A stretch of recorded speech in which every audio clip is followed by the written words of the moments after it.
Hello, everyone, and peace of Christ to all of you. I hope today we will have a good topic to discuss, and I believe it's very important topic can impact the life of many people. You know, many years ago, mm, maybe 10 years ago, time go fast.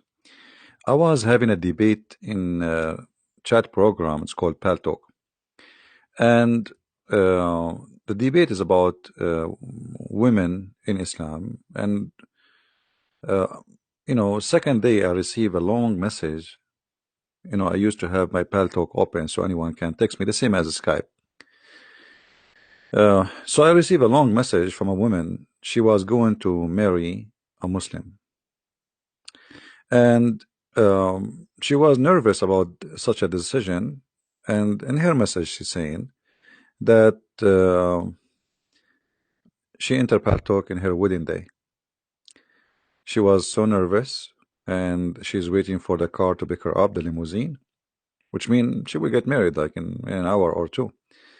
And she's ready to go, and she decided to go to Paltalk. And then she's noticed there's a chat room talking about women in Islam, something like that, women right in Islam, etc. And she entered, and she heard the Muslim saying that a Muslim man, he have the right to beat his wife. And we have like this Muslim, he was a little bit honest, so he was saying things kind of how it, like, I mean, the way it is, not a fabricator. So this woman, she sent me a message saying yesterday there is something very important happened to me. And she told me the story. I never spoke to her. Actually, I never spoke to her even after that. She sent that message and disappeared. And she said she was going to get married from a Muslim, and then she heard the debate, and she told after she heard that, she called her future husband, and she told him she want to change the date because she is not sure. And she said the second she said that to him, he started threatening her, saying to her, "Do you know how much this has cost me? Do you know how much I spend money?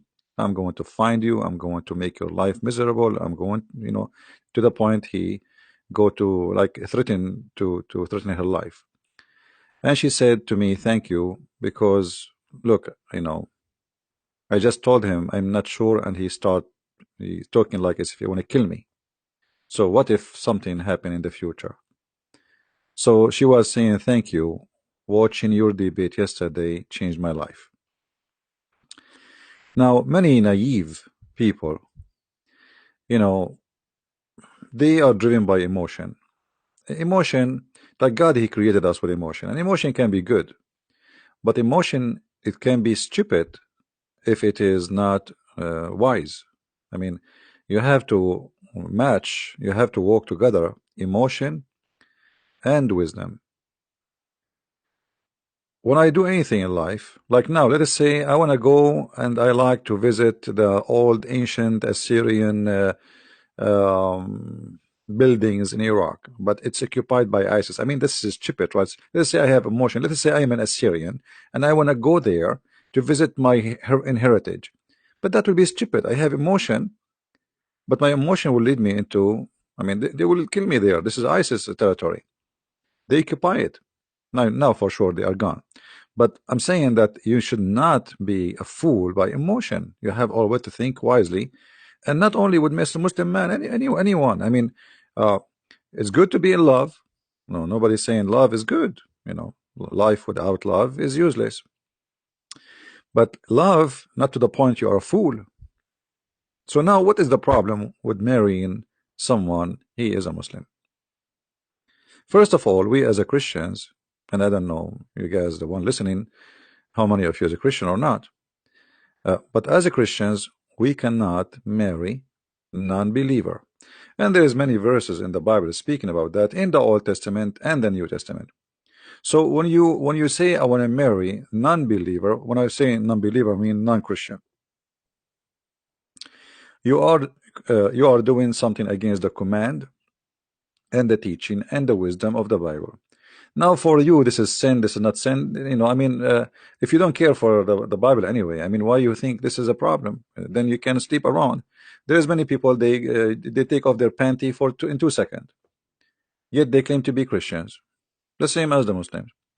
But that will not make a difference for you if I show you a verse say that this is wrong, right? If I show you that you should not sleep around before getting married, then you will say, I mean, yeah, I agree with it, but I do it. Okay, so this is when we say the Bible says is for those who consider the Bible the book of God, and they are really Christians, not a Christian by name, who don't care really what the Bible says. And the Bible says clearly that you cannot mix between righteousness and non-righteousness. Those who have God and those who have idols, those who have the true belief in the Messiah and those who don't believe in the Messiah. The verses is so clear in the Old Testament and the New Testament.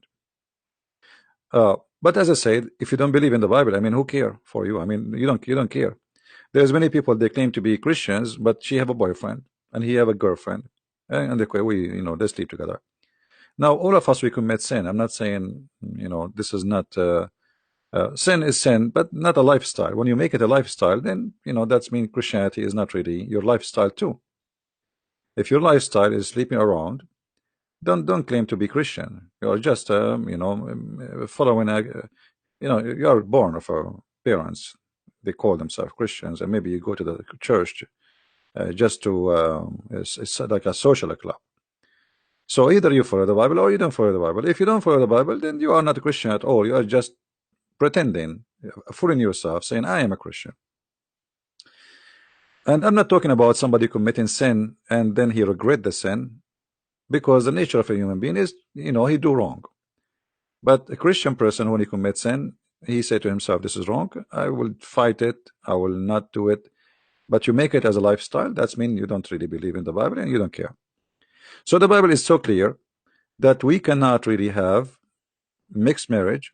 We cannot have relationship between a man and a woman. It doesn't matter who is the man and who is the woman. The man is the Christian or the woman is the Christian. It doesn't matter.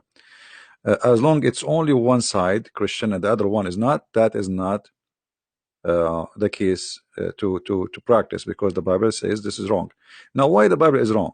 I mean, saying this is wrong. We will go into details, and I will try to explain even for those who don't believe in the Bible anyway, because there's many, maybe they are atheists and they don't believe in the Bible, so the Bible is not a problem for them to stop them from doing such a thing. You see, I made many videos before and I say don't marry from somebody from different culture. As an example, I am an Arab. I am an Arab, and to make it simple, I have different culture. You like it, you don't? Well, I am born from the Middle East. My family, my parents are Middle Eastern, so I have different culture. What I can do with it? So you marry someone like me. I am a Christian, not even a Muslim. You marry someone like me, and then you expect to have a perfect marriage. That will happen only if one of us compromise his culture. One of us have to compromise. And how much compromise you do, I don't know. Somebody is born in America, he grew up in America, and he did not really practice his background culture, like his parents' culture. Even that one can be still under the influence of his parents' culture. So what about a person he have totally different culture from yours? Someone he believe that a man should not be questioned why he did beat his wife. You cannot question the man.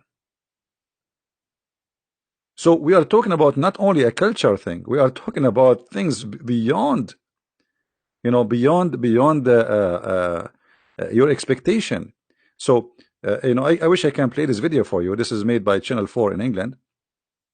They recorded people secretly, in their like investigation, and the Muslim sheikhs all over says the man he have the right to beat his wife. This is the Quran, chapter 4, verse number 34. The Quran says beat them. So what the problem? If the Quran says beat them, then you can beat them. So when you marry from somebody, he believed that a man he can beat you, then obviously we have a totally different mentality. Now in the beginning, when you are in the honeymoon, he will say to you whatever you wish to hear. Like, what do you want to hear? Actually, all men, in order to get to the panty of the women, they say whatever they want the women she like to say to hear. Right? Not only Muslim men.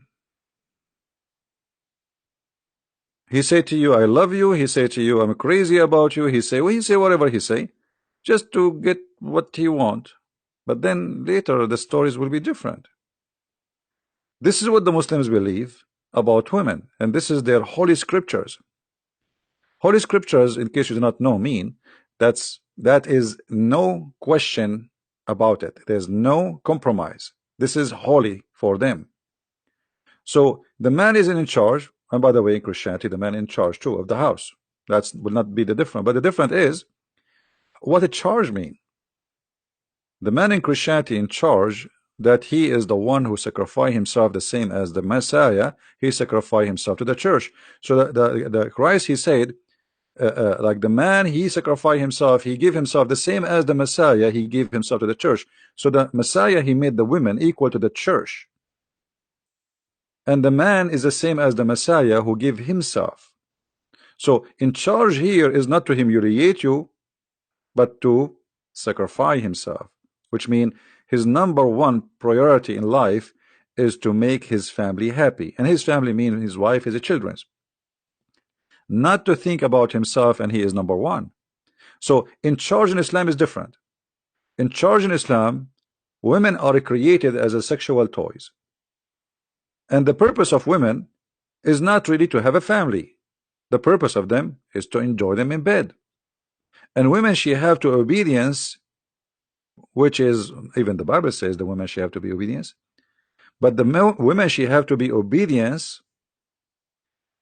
you know, in the way she choose to be, which mean when you go in a marriage, you say you agree in an agreement that he is the man, I am the woman, and we agree to live in such a life. This is the obedience. It's not about the man, he can beat you.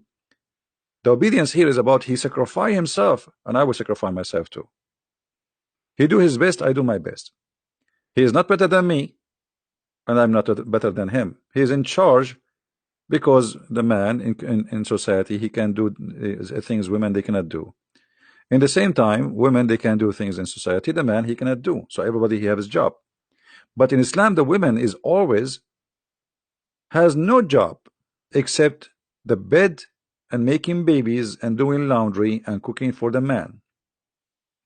If you see here with me, the Quran says, as for those, that the good woman is the one who is obedience, you know. And why the man is in charge of the women? Because Allah, he made one of them excel on the other. So the man, he excelled. How he excel? Because they spend of their property, the money, on the women. So here you notice right away that Islam look down at you as if you are a prostitute. The logic is why I am excel, because I spend money on you. And that is not only disrespect, that is far away from what marriage is about. Marriage is not about I spend money on you, because the woman, she is doing her work too. You see, if you go outside and you make money, and she is staying home, but you don't make money, doesn't mean you are better. She can work outside too, and she can make money. But her job inside the indoor is something the man he cannot do. It's equal, and maybe more important. But Islam always think about the women that this is what you are made for. You are just a maid at home. You are the one who wash dishes, you feed the kids, you feed the husband, and before he sleep, you do some happy Indian massage for him. Do you understand, guys, what I'm saying? The mentality is different. So if I spend money on you, that's mean you became my prostitute. This is prostitute mentality. Women, she's like a prostitute. You spend money on her, so you expect what? Return. And what is the return? The return will be obedience. And not only that, you see, if you are a maid of somebody, okay, well, but still the boss, he cannot beat you. He can fire you. No, in Islam, he can beat you. Our obedience guarding their secret as Allah He told them, and then as for those whom you fear rebellion, admonish them and banish them to bed the parts and discourage them. Here the translation, by the way, is very much big fat lie. In different translation, they say to you first and second, and there are things which is, and some of them they say to you beat them lightly, which is absolutely stupid and doesn't make sense. And we know that it's not beaten lightly. You know, we know the hadith where Aisha, she said, a woman, she came to Muhammad and her husband did beat her, like even her clothes became greener than her skin became greener than her clothes. And Muhammad, he took the side of the man against the women, as you see here in the hadith. Now, Aisha herself, she affirmed that she never saw any women she is suffering as much as a believing women. Read carefully with me. The women, she came to Muhammad to complain because Muhammad is the ruler. And she said to Aisha, she saw Aisha, and then she was wearing a green veil. And Aisha, she said, she saw her a spot in her skin from beating, caused by beating. And it was the habit of the ladies. Look how the Muslim mentality, the habit of the ladies to support each other, which means this is not right. But this is the habit of the ladies, you know, ladies are women, you know, ladies support each other. Support each other. So when Allah Apostle came, Aisha said, I have not seen any women suffering as much as a believing women. This is summarized for us the life of women in the time of Muhammad. They have no just life. She never saw any women between the Arab suffering as much as who? As a Muslim woman, which means Muslim women is the most of us who suffer. I mean, all of you speak English better than me. And I think the meaning is so clear, correct? So a believing woman, she suffer a lot. Suffer a lot from what? Beating. And if you read the whole story, Muhammad, he did not even ask the man why you did beat his wife. Not only that, Muhammad, he took his side, and the man, he did beat his wife because the women, she don't want to sleep with him. So Muhammad, he told her, you cannot do that, which means he took the side of the man. He's right, he had to beat you. And he told her, you have to sleep with him. So Islam promote rape, because if a woman, she is your wife, doesn't mean you can force her into sex. But Islam not only force you into sex, the man, he can use violence with you, beat you, and rape you. And this is why you see in YouTube someone like this idiot saying, teaching the truth about his religion, saying a man should not beat questions why he hit his wife. In another video, this Muslim cleric, you know, he's saying Allah honored wives by instating the punishment of beating. You see that you are honored. You are honored. This is not something bad. So if I want to honor you, I will beat you. Any women like that? Who here is a lady like to be honored?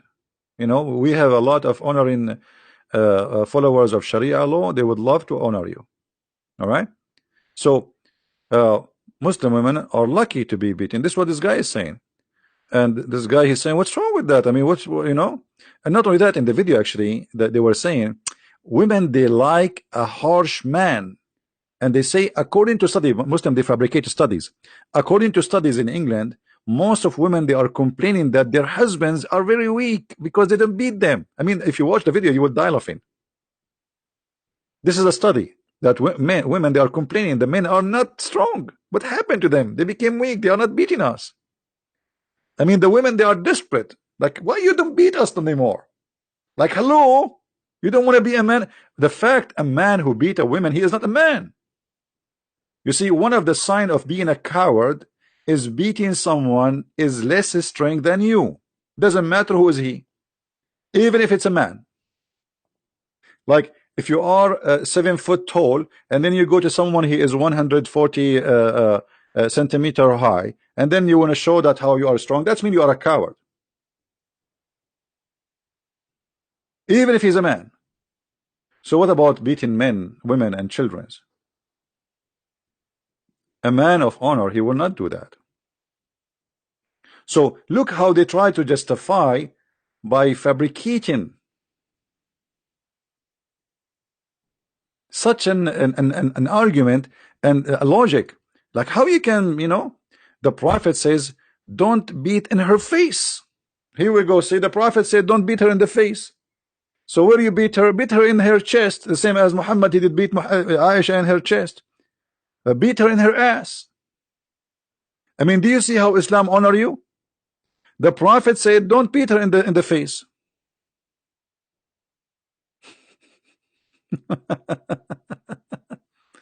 So imagine you want to marry someone believe in this, and then you are expecting, and then you see some people, they are making articles about I married a Muslim. Yeah, we just see in a few years what you will say. There's a woman in Paltalk. She used to work in an radio station in England, Islamic radio station. She married a Muslim, and she have from him kids. And they made her convert to Islam, and they used her for many years to speak in the radio station, so she would fool many women to convert to Islam. And God knows how many women were fooled by her. And then her husband went to Jordan. He's a Jordanian, and then he started going to Jordan like every 2-3 months. The husband don't work. The wife, she work. She's the one who has the money. Where are you going? To Jordan. Where are you coming from? From Jordan. So it felt like there is something fishy with this Jordan thing. Later she discovered that he married 14-15 years old young child in Jordan. And when she found out, she went crazy and she decided to divorce him, and then she decided to leave Islam and drama. But it is not the fault of the Muslim man, it's your fault. It's you being stupid. They use you, they made you convert to Islam, they made you promote Islam, they made you to fool many women into Islam. And now today you are saying to me you just found out what Islam is about? Well, from the beginning. You talk in the radio station, Islamic radio station, teaching about Islam, but you do not know that the Muslim man, he can have up to 4 wives. He can have up to 4 of you in the same time. He's not cheating according to Muslims.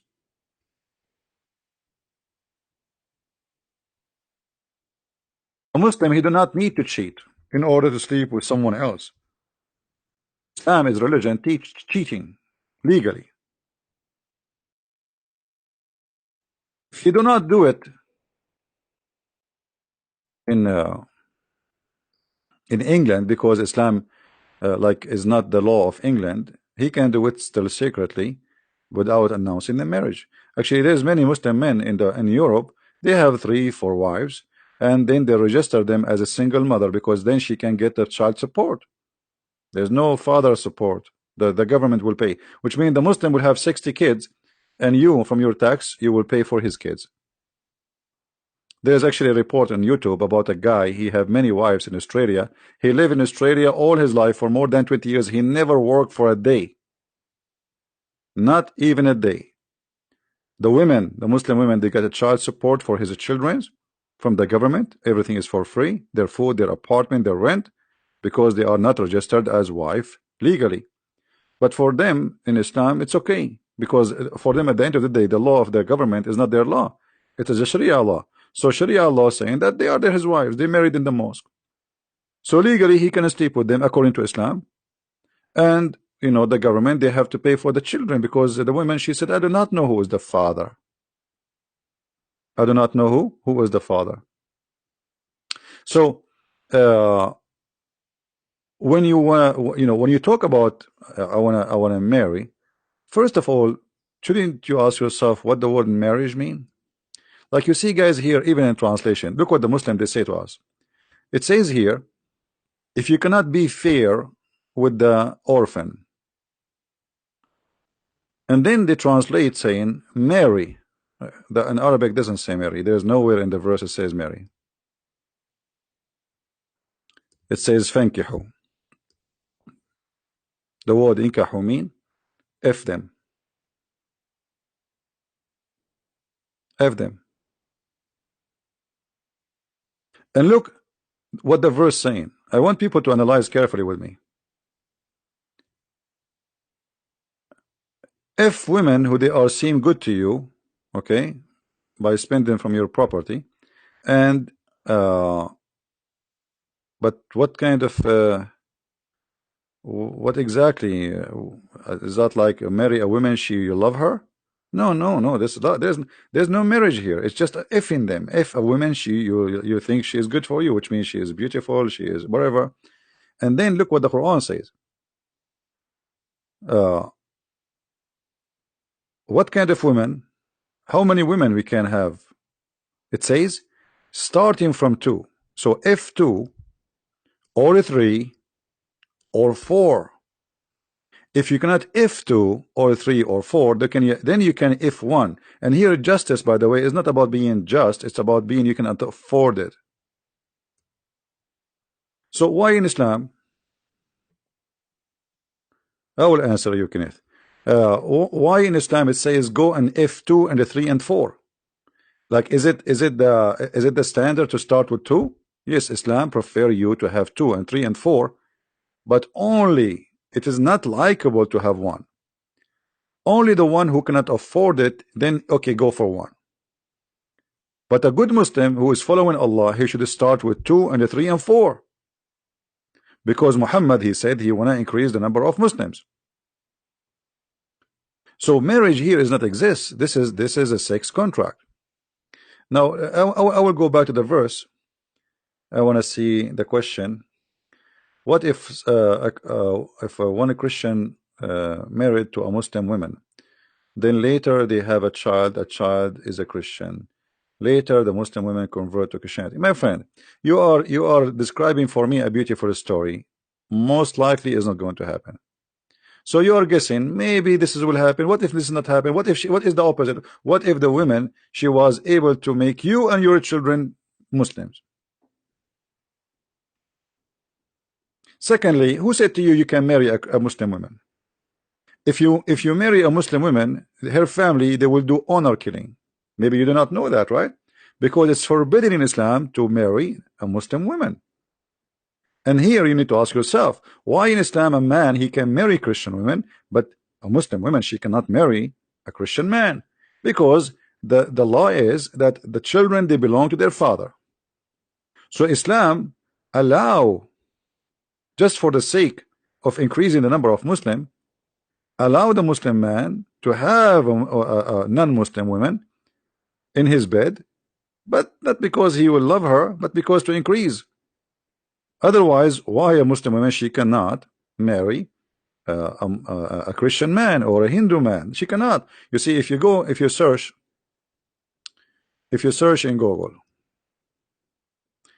Tunisia just left the ban of marrying non-Muslims, but this is the only country in the Middle East did that, because they are trying to they are under the influence of many European many Tunisians, they live in Europe.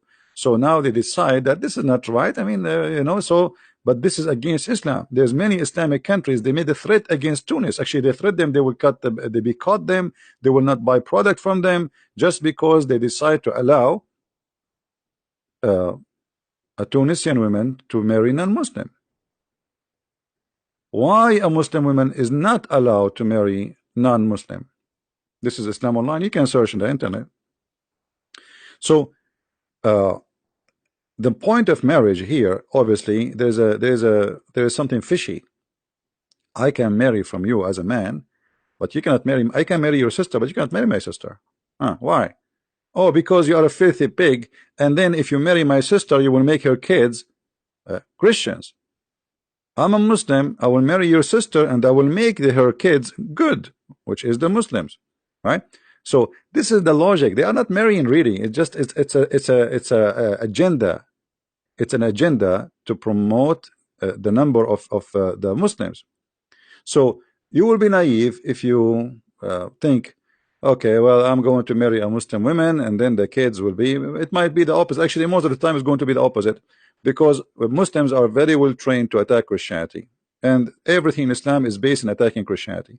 So this woman or the man you marry, he is already full of it. All his life, he is hearing articles, the Quran. the Christians are bad, the Christians are actually, and here by the way you will see the hypocrisy of the cult of Islam. How in Islam it says you cannot take a Christians and Jews as a friends, and then in Islam it says, you know, okay, you can marry from them. For the sake of promoting the numbers, they are willing to do so, right? If a Muslim cannot take you as a friend, that means your husband cannot take you as a friend. Let us say you are a Christian woman and you want to marry a Muslim, and you know obviously you are not really too much of a Christian woman because you don't care for the Bible. For the Bible says it clearly, you know, you can go to Corinthians, you will see clearly it says you cannot do that. Or you believe, take not the Jews and the Christians for friends. They are friends one to another. And he among you who take them as a friend, he is one of them. He is a wrongdoer, he is an evil. Okay. So now the man, he want to marry you, but he cannot take you as a friend. Guys, are you listening? Did you notice something wrong here? Did you notice something wrong? He is willing to marry you, but Quran forbid him from taking you as a friend. So what are you? You are just a sex partner. Islam does not promote marriage. You see, this is why the Quran did not use the word marriage. Let me find you, because some Muslim they will say, oh no, the word inkahu it means marriage. Absolutely false. Let me show you the reference.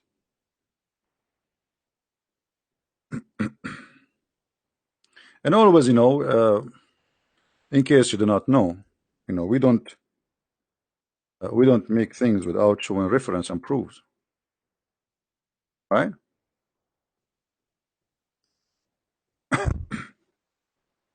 Otherwise, talk is cheap, right? Anyone can talk, and talk is cheap. We don't do Islamic method of argument where talk is cheap and they say whatever and they debate themselves and they win the argument because nobody is answering them, getting them busted. So let us see what the word nikah mean. All right, where we can find the word nikah?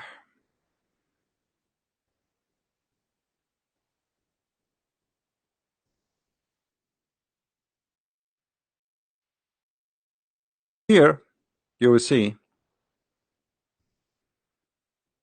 what the word nikah mean. Guys, is it clear? Is the screen clear for you? Can you read the text? Let me try to zoom in more. Nikah literally means sexual intercourse. This is who saying that? This is not a Christian prince. This is their Islamic website. This is alislam.org, official Islamic website.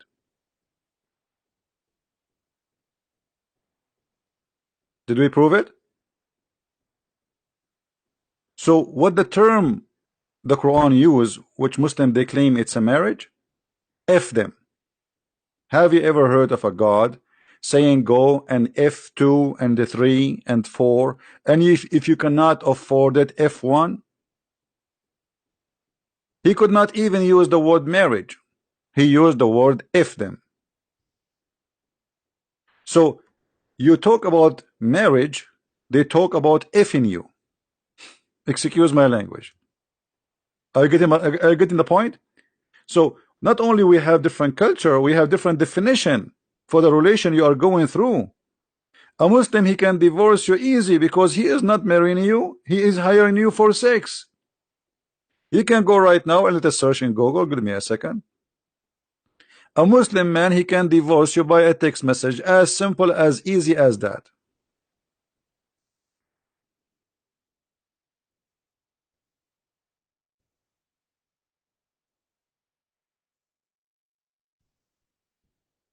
Why it's so easy? Because you are not a wife, you are just a woman in the bed.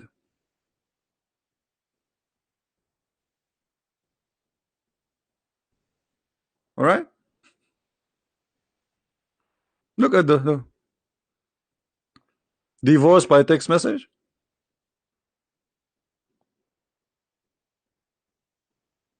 This is serious. This, you know, so if you want to be a fool and you think you are marrying a Muslim, you are not marrying a Muslim. You are marrying a text message.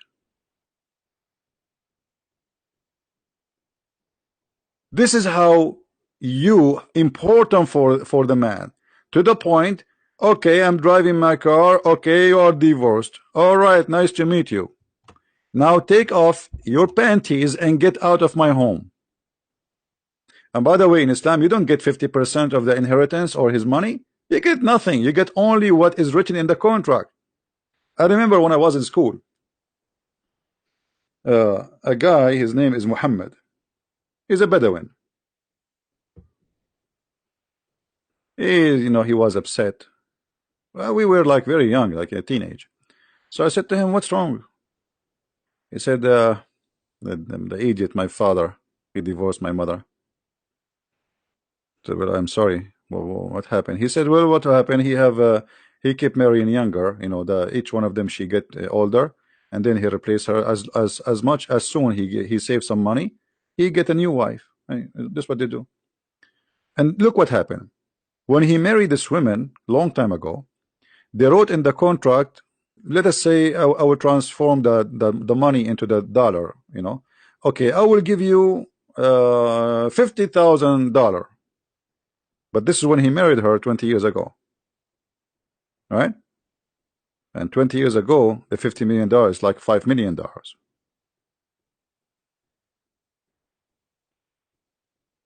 When he divorced her, the money she got from him is what is written in the contract.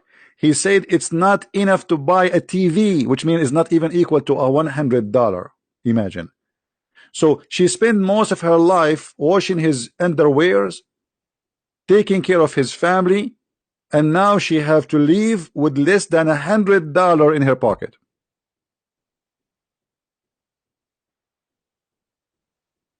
Because this is your wages. You are not a partner. You are not a partner.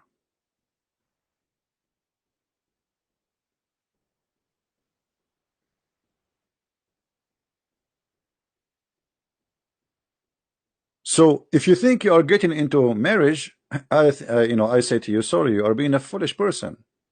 This is not a marriage. Can a divorce occur by text message? And in many Islamic countries they approve that already, and actually Sharia court approve it, because at the end of the day, yeah, the man, he have the right to divorce you by just stating a statement saying I divorce you. That's it.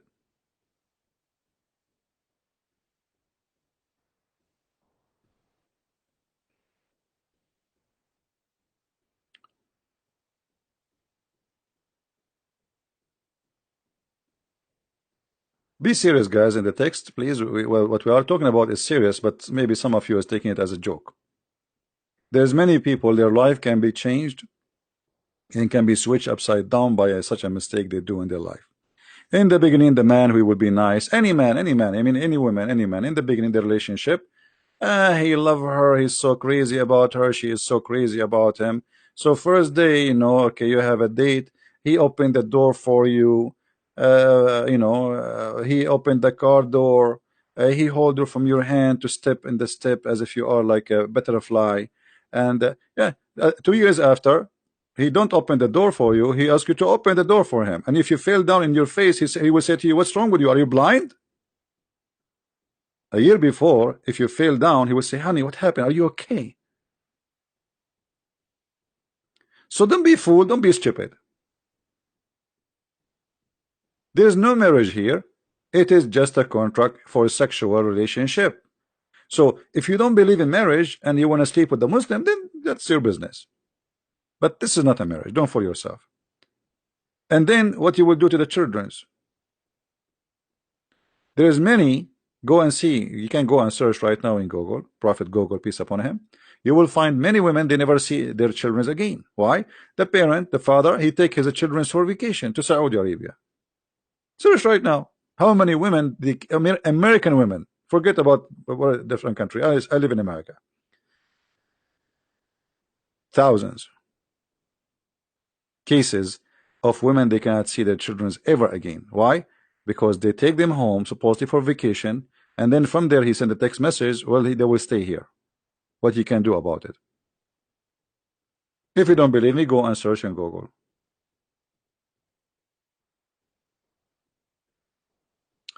Yeah, Muslim, and Muhammad himself, he did that. If you don't remember the story of Sauda, Sauda bint Zam'a, she became old, and according to the hadith, with my respect to everybody, I don't want to use like word which is not nice, but obviously she became old and ugly and fat and whatever, you know, all the terms you use in the in a street, you know. I'm just trying to make it just as it is. So uh, actually, there's a verse about it in the Quran. You see, in the Quran it says, if a woman, if you fear that they are doing the shoes, you beat them. You beat them. But if the man doing the shoes, look what the Quran says. The same act.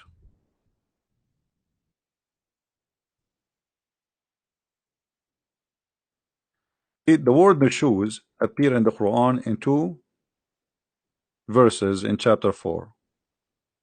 Chapter 4 verse 34 and chapter 4 verse number 128. If you have my book, you will find it, A Deception of Allah.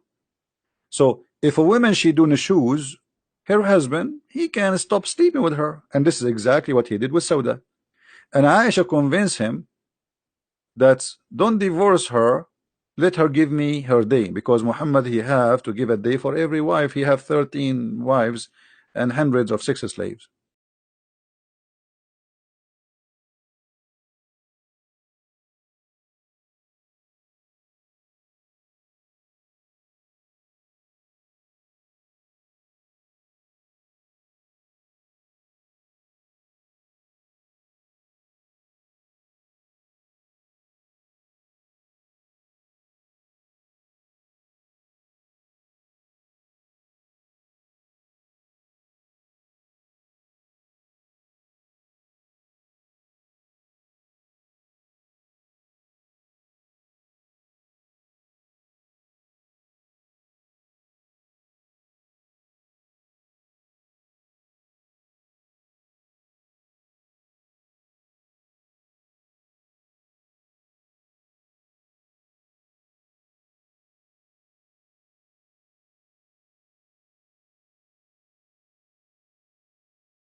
No, you know, no, you are with me.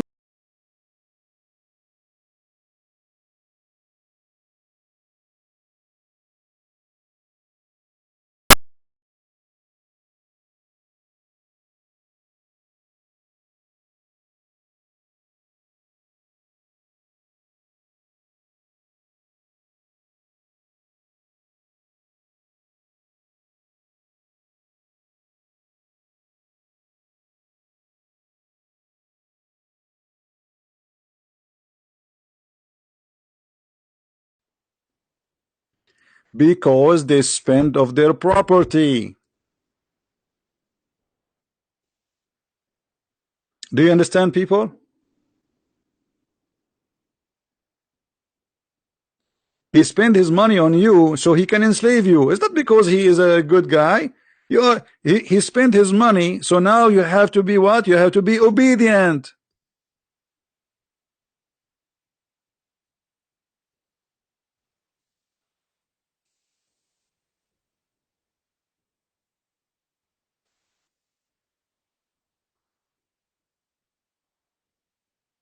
And I'm talking about my own culture. You know, I'm coming from there. And even some Arab Christians, they do that too. I mean, they think because they spend some money on you, it means they own you. And actually, this is the mentality of many people. They spend some money on you, they think you are owned by them, right? Okay, I paid, you know, I paid. So it's like you are doing a service for in return. So that's like a prostitution. And actually, Muhammad, he promote prostitution. If you remember the hadith where it says that أيما رجل وامرأة, any women and male and female, they agree to have sex together for a payment. You know, and the Muslim look here in the translation. They don't translate honestly. They say to you, look at this translation. Allah Apostle said, if a man and a woman agree, and between two bracket, to do temporarily marriage. What is that? What do you mean a man and a woman they do temporarily marriage? You know what I mean?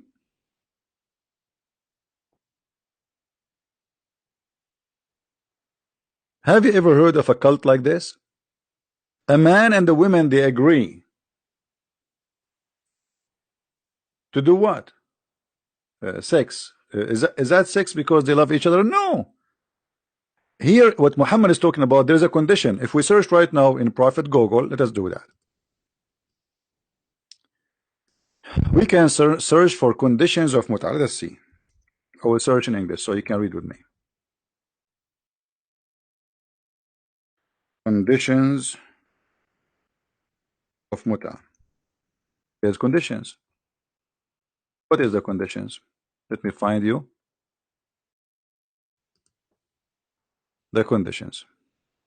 All right. The 4 pillars of mut'ah. This is what? This is a Muslim website. Don't say Christian Prince making things up, blah, blah, blah. You know, I know you Muslim. You know, the funny thing about the Muslims, you bring a cucumber. You make it, hold it in his hand. You ask him, what is this? He say to you, this is apple. Okay, you put it in his mouth and you ask him to bite it. What is this? This is apple. You make him, you know, chew. Okay, how it tastes? Tastes like apple. So you show it to him, you put it in his mouth, still he deny, and he don't want to say, yes, this is what it is. So this is what we do. We show it to them, and still they will say to me, liar. So this is a Muslim website, the 4 pillars of mut'ah. What is the 4 pillars? Of those women who you enjoy, give them their appointed wages. Guys, do you see the word wages? People, women, ladies, do you see the word wages? Okay, here we have an opportunity for you ladies who want to make some money. Who is a lady here? She like to make some money. So number 1 pillar, chapter 4, verse number 24, they have to get paid. It's wages. Okay, get paid for what? In the same verse it says, they see, they did not post the whole verse. It says, for you enjoy it. Okay, enjoy what? It. The woman is not it. You know what I mean? When you say you enjoy it, okay, enjoy what? Do we call women it? What do you think, guys? What is it? That it goes to what? Her vagina. For ye enjoy yet you pay her wages. Let us go to Quran chapter 4. You see here they post for us little part of the verse, not the whole part. Let us go to chapter 4, verse number 24.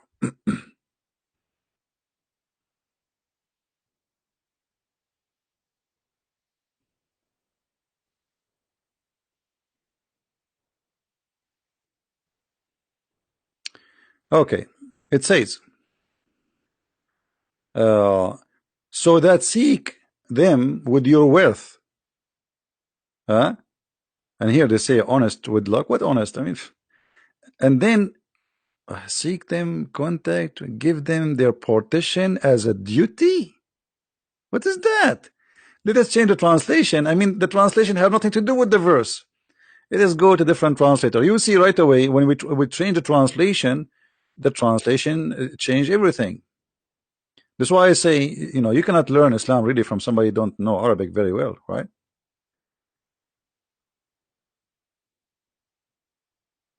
Yeah, the word for marriage is zawaj, zawaj, you know, zawaj.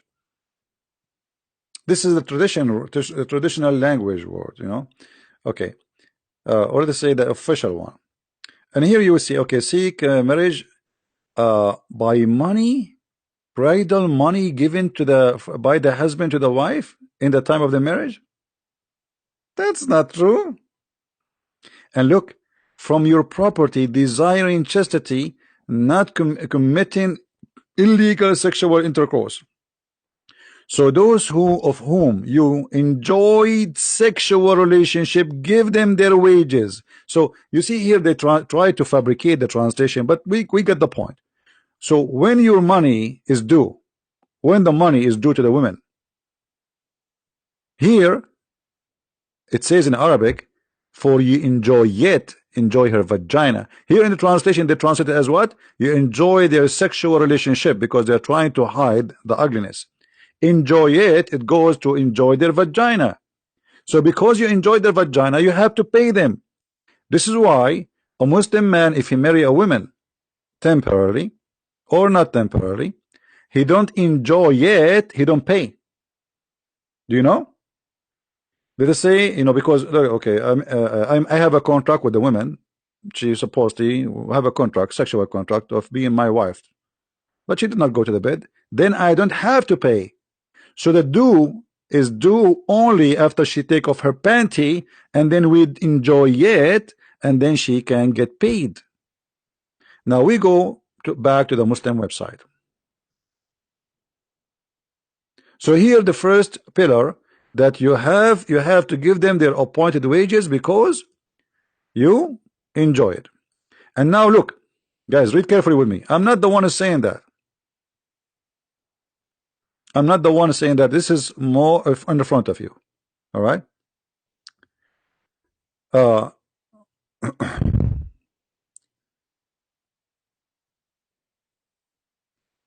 Are all employed, the women, the women, she is an employee. She is employed. Let's go down a little bit, because the article is wrong, very long. Look, guys, read with me carefully. Does it say as it is a rented women? Does it say muta considered as a kind of rental, or I'm lying? Do you see it, guys? Does it say muta is a kind of rental and she is a rented woman?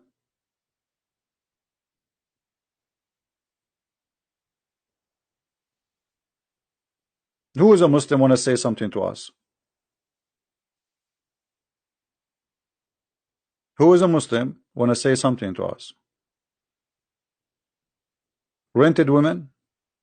So you want to marry a man, he believe that you are rented women? If you tell me that your husband, he don't believe, so why you call him a Muslim then? Why he claim that he's a Muslim? Why he call himself a Muslim? Okay, call yourself Hindu. Say I'm an atheist. The second you call him a Muslim, this is his belief. So stop being stupid. Rented women. You are not a wife in Islam, you are rented women. I hope those who make videos, I mean, out of my videos, they can cut the videos and make it short and, like, cut this part and show everybody. And maybe I should make a short video about this topic, rented women. Maybe tomorrow I will make a video about rented women. So where is the marriage? Where is the, you see, marriage in Christianity is a holy relationship. Marriage in Islam does not exist. You are a rented woman, and you get paid for what you are rented for. That's why the man, he can text you a message and he divorce you because you are just an employee.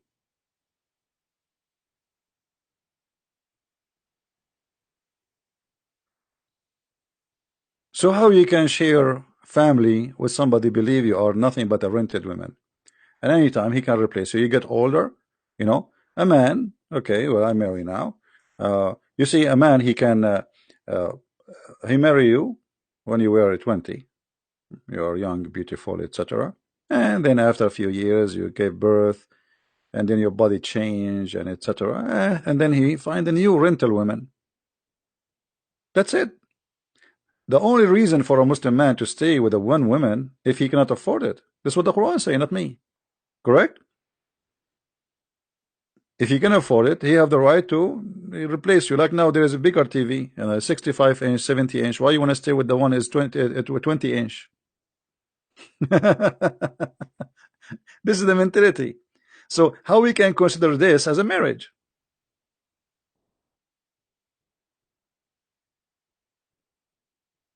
What you will do if you are married to a Muslim, you think you are married, and the guy, he decide to invite three girls he just married, and he want to have sex with them in your house. What you can do about it? Nothing. Nothing. What you call the police? They would even if you call the police to say my husband is beating me and he's raping me, they will go and take his side. Do you know in the Middle East that if a woman, she leave the house of the husband without his permission, the man, he can call the police and you will become wanted in the whole country? You will stop in any checkpoint, any airport, and they will put the cuffs in your hands and they will bring you home like a goat. This is called Baytut Ta'a, which means the house of obedience law. The house of obedience. The man, he can arrest you. He called the police. My wife, she left. She left me. Okay, the police right away, they will make a report. What's her name? Give us information. And then she will become wanted as if she is really a big fat criminal.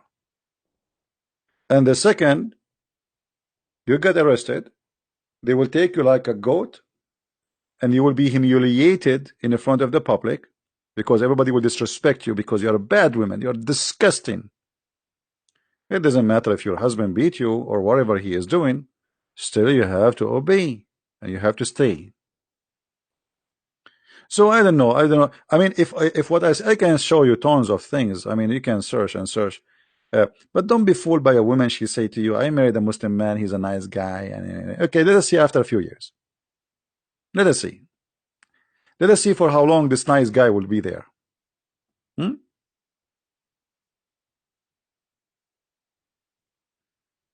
Uh,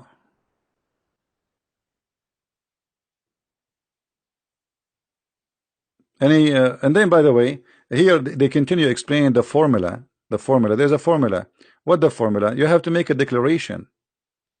Since it is a contract. Do you see the word contract? Did I say to you there is no marriage? It's a contract. Did I say contract? It's a contract. What is contract? Contract for sex. Rent. She's rented women. We did not make it up. It's in front of you. Huh?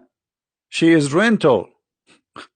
I mean, even the words they use is really beyond imagination. Like rental. Muta considered as a kind of rental. I mean, what kind of a cult this cult is? And now you have to make a declaration for the rental. You rented this woman. You should tell, okay, I rent you. So the woman, she says, okay, I agree to rent me.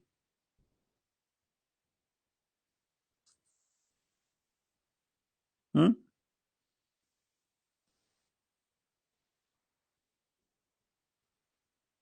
Yeah, they say to me, you're a liar.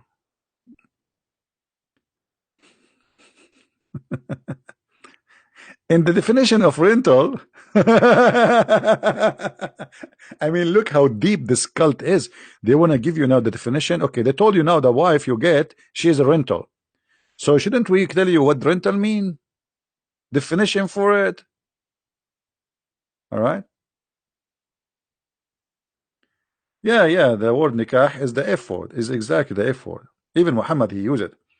You see, in the Hadith Muhammad, a man he committed, sex. So he said to him, "Did you touch her? Did you wink to her? Did you kiss her? Or you F her?" And let me show you the word in English, in Arabic.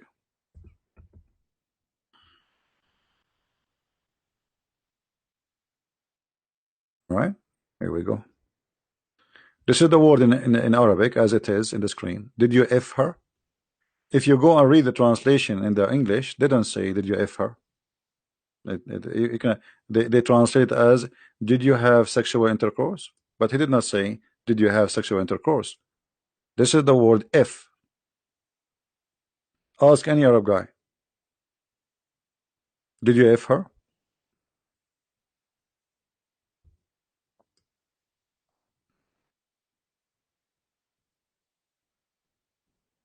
All right. So you rent a woman, and now you made an agreement, but this agreement have the conditions still. There is a formula. You have to make declaration for the contract of sex. Because she is rental, yes, but you have to announce it, and she have to accept, and she have to announce how much. The person, a man can be, etc., contract or only with Muslim or one of the people of the book. Look how nice they are. They can do contract of muta. You want to be rented? Who is a Jewish woman or a Christian woman here? She like to be rented by a Muslim woman. Look, there's an empty, available. We have vacancies for jobs. Look how nice Islam. They can hire only a Muslim women or a Christian or Jews for this job to be rented. I mean, what do you want more? What's wrong with you? It's a great job opportunity. 2 hours sex, you get paid. And by the way, there's no need for divorce. Before the man he put his pant on, the divorce is initiated, because in this contract you have to say for how long. This is what they are coming, like here they say the person, and then you will see they say to you the timing. You see the time period. You see the mudda, the time period, which means you have to agree, both of you, for how long. So if you agree, like let's say you are going in the elevator, and you are a male and she is a female, and you both of you are Muslims, and you like her, she is beautiful, you can do muta. Especially if you live in the Middle East, the elevator can lose electricity for 10 hours. So you say to her, "Can I do muta with you?" And then she say, "How much you will pay?" You say, you don't really look good, so I will give you a price of a hamburger, $5." And then you have to say for how long. You see, Islam is it's a very decent religion.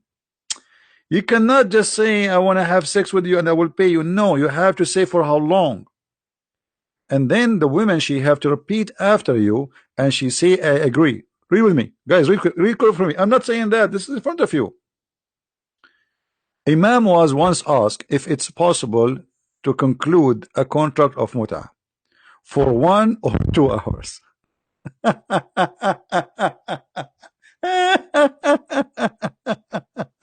Unbelievable. um, okay, 1 or 2 hours, and they call it marriage. They call it marriage. And look at the answer of the Abdul, the Sheikh, the Imam. He says, "No time limits," which mean you can make it 2 hours or 1 hour, doesn't matter. You can make it 15 minutes. You can make it a day. This is a decision you make. All right.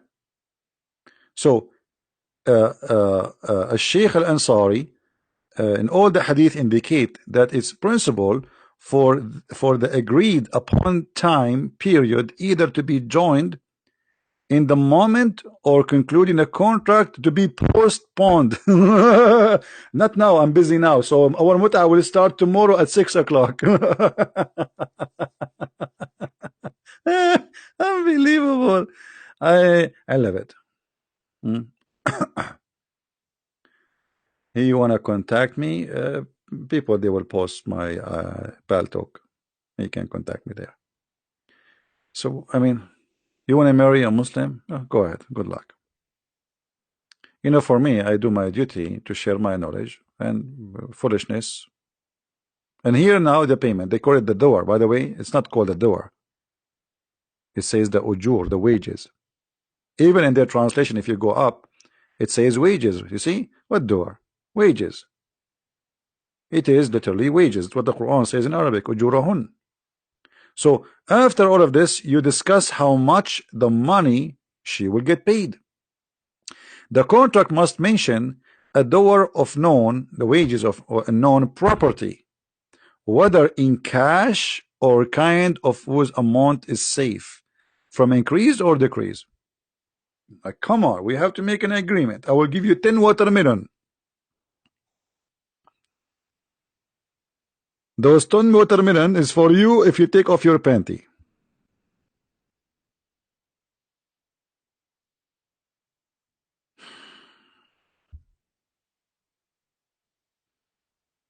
So to make it simple, when you want to have a relationship, you have first to find someone he have the same definition for life around you. Definition, very simple. I mean, when we say this is right and this is wrong, what is right for him is very wrong for you. So how you can marry this man? Are you getting my point? In order to have a relationship, to live together, even if you are a believer or not believer, this is your business. Maybe you're an atheist. But living with somebody, you have to reach an agreement. In the beginning, a Muslim man, he will say whatever you want. Oh, don't worry, I am very open-minded. You can wear a short skirt. And slowly, he start putting pressure on you, but being aggressive on you, showing you he don't like what you are doing, so he will force you to change the way you dress. And after that, he will ask you to change the way you talk. And after that, he will ask you to convert to Islam. So what was calling himself open-minded, he will end to be something else. But anyway, I think there's many women, they like to be rented, so it's a good opportunity, make money. You know, I remember once a stupid woman, and I'm sorry to say the word stupid, but she is. She contacted me in Paltalk, and she said she married to an old guy. I think it was in Kuwait, very old man. He's like 95, 97 years old, and she is in her 20, 30, something like that. I forgot the details really. This is a long time ago. And she said to me, according to Sharia law, how much I will get if he die. Stupid woman. I told her nothing. She said, what do you mean? I said, you are not a Muslim. You get nothing.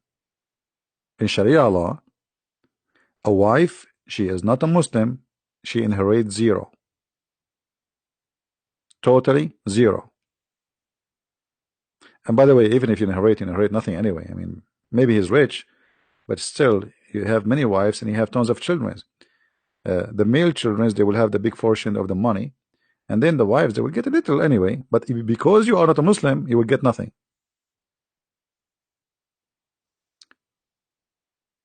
Zero. A non-believer cannot inherit a believer. That is an Islamic law.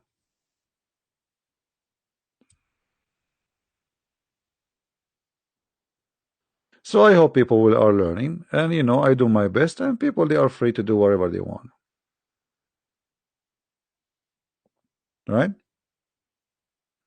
You see, always when you talk about marriage, you have, you know, like, maybe I should make a different video. Maybe I should finish this one and start a new one. You see, the problem is most of men and women, they are not mature. I will try to explain to you with my limited English because this is a very deep topic, and you know, sometime a lot of time actually I find my I mean, I want to say things, but I don't know how to express it because my English is not really too much helping me. Uh, Maturity is not about you look like a male and you have a male private part and you can have orgasm. And same for the women. Maturity is not about you having breast and you know. But a human being is very silly and very shallow. So they go, you know, usually people they meet maybe in nightclub or a place, and you know the guy is cool. He gave her a drink, and he is funny and he is cute. And then next we go to the bed, and even I did not ask him his name yet. And then supposedly they have a relationship. I mean, this is the most stupid thing often happen between people. So you meet a man, and then supposedly suddenly you say, you know what, I cannot really live without you. When I get married, but still you know nothing about this person. He know nothing about you because all the interest in the beginning, it's about having fun. You know what it's called relationship, like you know friends with benefit, and then the friend with benefit become marriage. But you do not know him yet because you never have a serious discussion. You never have serious topic. You never have serious life. You have fun life. We go to the club. We go to the dinner. We go to the picnic. We go. And Fred is inviting her here and there. So it's fun to be together. But this is the fun part. And then when you get involved with real life, then you notice that this person you get married from is not what you think. He's far away from your dreams. But he was the same as before, but because you were a fool and you never asked a serious question before. You were busy asking him what music you like, which actor you like. I mean, all of you, you know what I'm talking about, right? Silly questions. I mean, what that will make a difference? I mean, what? So they ask all kind of stupid questions, but they never go deep to inspire the personality of this person. What is your favorite wine? Ah, I like that wine. I mean, what a conversation. Supposedly now this is a deep conversation. So when you are shallow, you get a shallow marriage, and you get a shallow relationship because it was shallow, it will stay shallow, will end shallow, and shallow is very simple to be destroyed. When little wind come, you have no roots. The wind will unblock your plant so easy. I don't know if what I said is clear or not. Red Rabbit saying, "Can God die?" CP. Yeah, Red Rabbit, this is stupid of you, and this is very normal from a Muslim to be like that, because when you say to me, "Can God die?" you are saying that God, He is God if He did not die. Correct, guys? Is that correct? Let's go move to this Abdul. Let me teach you how to get Abdul busted. You see, I never saw those people. They have low IQ. The second you say to me, "Can God die?" you just said Jesus is God, and I will tell you why, Abdul. In your religion, Jesus did not die. So I want to ask you, why Jesus did not die? I'm using your logic. So in Islam, Jesus then must be God because he did not die. After 2,000 years of Christ was exist in Israel, you Muslims believe he's alive. So this is how shallow they are, and we are talking about shallow. You know, one of the things I fear in my life is stupidity. I don't know. I feel myself sometimes I want to vomit. I cannot imagine myself with somebody is stupid. Actually, maybe this is why I'm still not married. I fear stupidity. Because, you see, there's something happening around you, something broke, you can fix it, you can change it. But what you can do with a wife or a husband is stupid. Look at this guy. Imagine you marry this guy.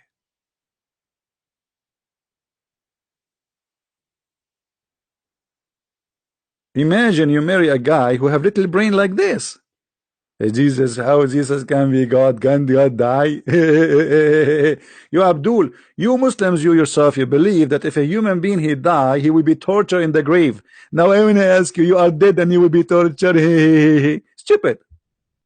You are dead. So how you believe that a human being die and that will make him not God, but yet he is dead and he is going to be tortured? And not only that, there's 99 snakes have 9 heads. They will go inside your anus. I don't know how big your anus is, but I would like to see how big the garage will be in the judgment day.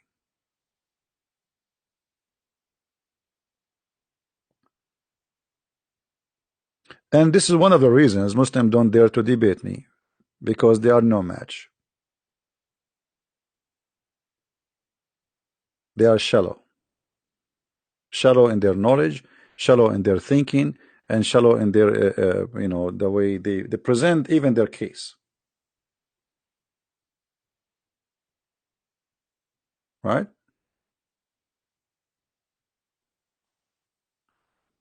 So, always when you wanna, and this is my advice for everybody, and you don't have to listen to me. I mean, maybe you are, maybe you know better. I'm not here to tell you what to do. I'm just sharing my opinion. That don't be shallow when you meet somebody. Otherwise, you will have a shallow relationship. Even if he is a man of God, even if he's a Christian, so what? You have to go deep. You have to, ask serious questions about serious matters.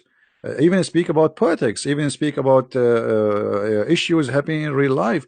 Don't waste your time talking about the music and silly stuff. And I mean that will not take you anywhere. You have to really to see how much you both, how much deep you are, and how much you are in agreement or disagreement, and what is the biggest disagreement between you and how serious it is. Same as what is the biggest agreement between you and how serious it is.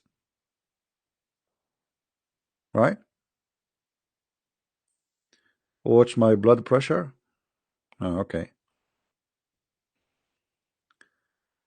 Uh, so this is my advice for everybody. Don't go by the look. There's many people, you know, uh, you know, when I was a kid, I was a teenage, and then I saw a girl. She was so beautiful, very, very beautiful, and I want to talk to her. A kid, like a teenage. I don't know. I was like maybe 15, 16 years old. And all time I'm talking about her, like tomorrow I'm going to talk to her. Tomorrow I'm going to talk to her. You cannot believe how beautiful she is. And then the second day come, and I decide to talk to her. And I went, and the second she start talking, and I saw how silly she is, I could not believe it. Even at that time, I'm just a kid. I could not believe it that I wasted the day yesterday thinking about how I'm going to make an excuse to talk to her. Silly, stupid, shallow. I mean, she's so beautiful. So beauty can disappear. Beauty disappear fast, and that is natural to happen. So it can disappear because the person start talking ugly, acting ugly, being bad. You forget about the beauty. The beauty is something you see first impression. You will be impressed by it. Okay, she is so beautiful, or maybe he's so handsome. But then after that, you don't see that. After that, you see just the person, whoever he is. The beauty will be normal. Even a person, like in the language today, they call someone is beautiful, somebody is ugly. But I don't believe in that, because ugly can be beautiful too. So you see someone first time, oh, he don't look good, but you start talking to this person, man, this person really good to talk to. I enjoy his company or her company. So the beauty in the beginning maybe attract you, but it can be fake, and it's it will later will destroy your life. So try to be more deep and not to judge, as they say you judge the book by its cover. And there's many people actually, they buy the cover of the book, they don't buy the book. This is why if you go and watch TV, you will see a bunch of girls wearing short skirt. I don't see any women there. She don't look good. I mean, look at them. Open Fox News. What is that? It's like a show in the morning. A bunch of girls wearing very short skirt. They are blonde and they are tall and and even their teeth is perfect. Their eyelashes is like an umbrella. Their hair is wow. I mean, and their smile is there even before there's a joke. Fake smile, fake face, fake, because people, they learn to be fake. They like to see something fake. You know, we used to this culture. Fake is appealing, right? Fake is appealing. And by the way, maybe if you stay, like if you talk to me in person, you will not like what I talk because I'm a serious person. And I can be very funny too, but still you will not like because it put too much pressure on you. You know, because even my joke is going to turn to be something will make you think, and thinking is very, I mean, it's not good for many people. Why I want to think? I mean, thinking? Why I want to think, right? And you know, sometime foolish person, foolish man, they will be perfect with foolish women. Try to find your match. But the problem then, foolish man, foolish wife, we will have foolish family. That will be a disaster. Right? Anyway, uh, you got to give people chance. You cannot automatically assume. No, I'm not. I'm not. Did you guys? So this is what you understand from me, Mika? This is what you understand from my speech? Okay, let me tell you what Mika you did. There's a Saudi guy. He went to a class about philosophy. An Arab guy like me, you know. And we are Arab. We are very good in philosophy. We are the one who made philosophy, actually. Just joking.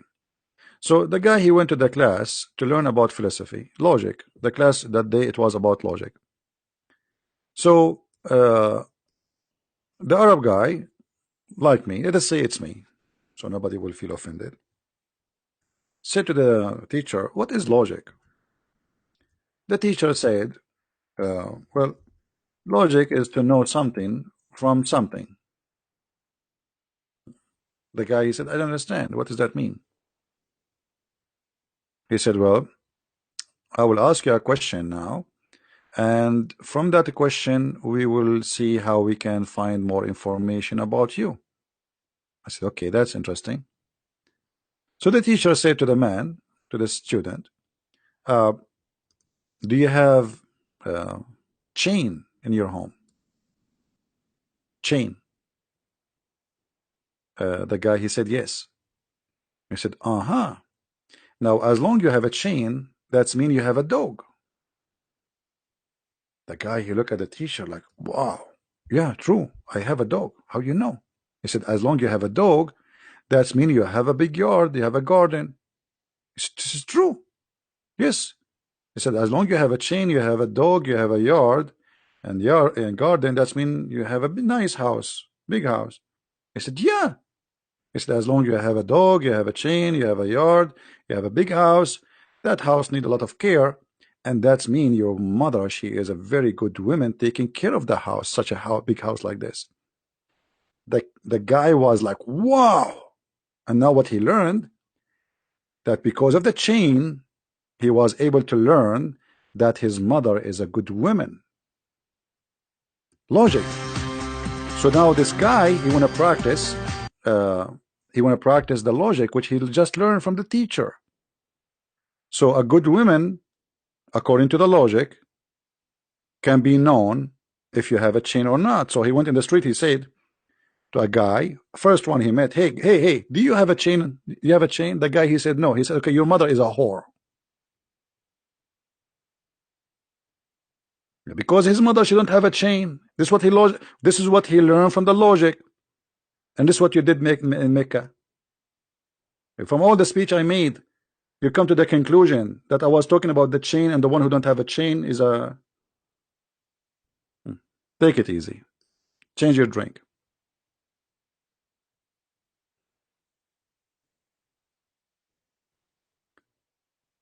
I don't know. It's you see, like, don't be shallow. You are not listening to me. You are not even listening. I'm trying to explain in details, and still you don't understand what I'm saying. So what I will say, what I will do. So now we go and say, okay, Christian Prince, he said, if you talk about the music, that means you are shallow. No, no, I did not say that. Talk about the music, nothing wrong about the music. Why not?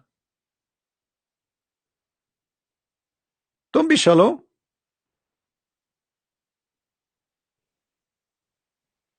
We are saying you have to dig deep and try to understand the personality of the person. Ask about something serious. Speak about divorce. Speak about children. Speak about how family can work. And try to see really a serious opinion, not just trying to say something in front of you. Talk about a person who have a problem. Let's see what this opinion of this guy about this problem, how he will solve it if he was in that case. And then you will know what he would do with you if both of you became in such a situation. Right?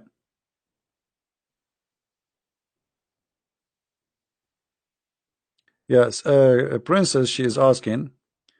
Oh, this is not for me. She is asking if a Muslim is, if the Prophet he came to your house and he liked your wife, what you will do. Actually, according to the Muslims, according to Sharia law, if the Prophet his eyes fall into a woman and he like to have her, the husband he must divorce her immediately. I'm married? No, thanks God, I'm not. All right.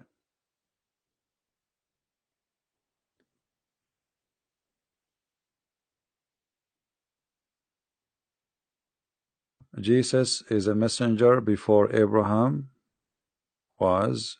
I am Jesus. Y'all gonna convert me? I don't know what Enzo is trying to say to us.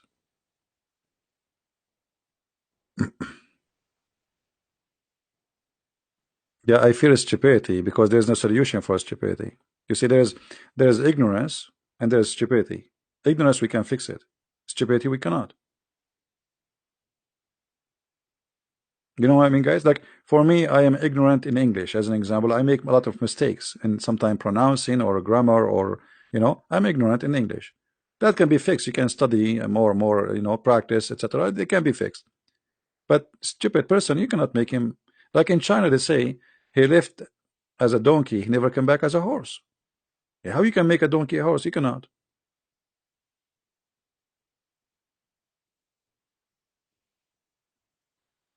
All right.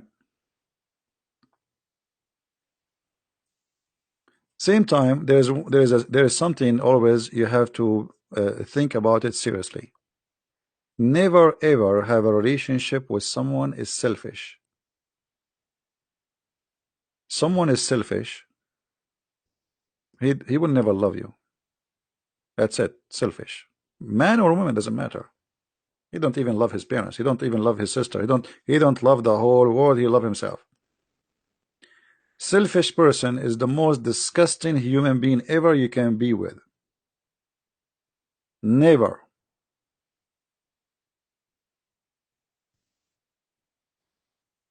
Never ever be with a person he think about the whole world as me. Everything is about him or about her.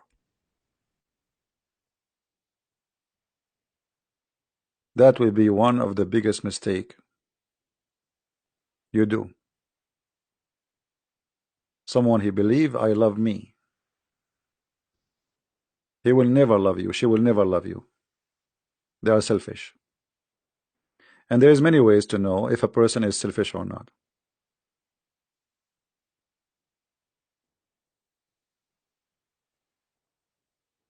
Right?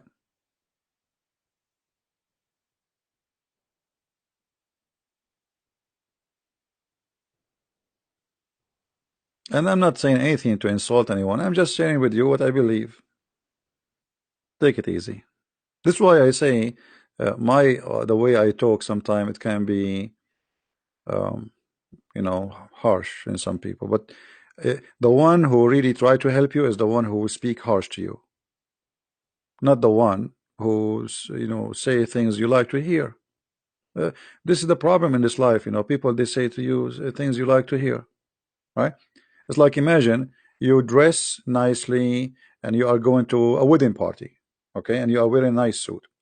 Then you meet the first friend, the second friend, the third friend, and all of them they shake hands with you. How are you? But then you will go in the bathroom and you notice that there is a poop of a bird in your shoulder, and not even one of them told you that you have something there. or in your head. That's mean none of them is your friends, correct? If they care for you, they will tell you right away, hey, there's something wrong there, fix it. But they will not tell you because they don't care for you. Actually, they are trying to make you look bad, right? It's like two females. One of them, she is jealous from the other female. The other female, she is, let us say, she whatever, she have something special. So she asked her, do this dress look good on me? Because she hate you and that dress is ugly. She would say, it looks so wonderful, so good. But if she really care for you, she would say, this is bad dress. You don't look good in it, right? Why love CP and Jesus? Jesus is above. I don't know what does that mean. And why you want to love CP anyway? And I'm no one. How you can love me? I have nobody loves me anyway. You see, you don't even know what the word love. You are attracted to maybe me talking, saying things to you, funny, you laugh, etc. You enjoy. So you love things about me, but you don't love me because you do not know me. And there again, we have to be, don't be shallow. Don't be shallow.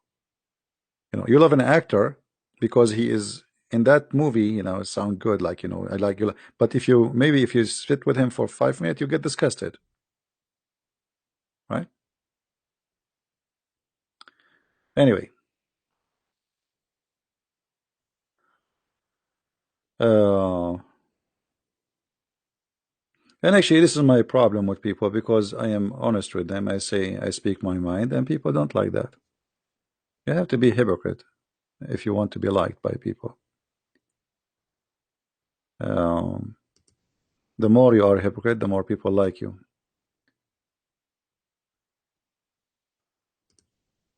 That's how life is.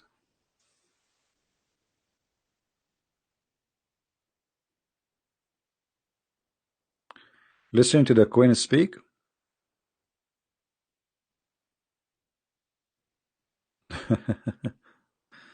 Don't make me speak now about the Queen and her family, corrupt family.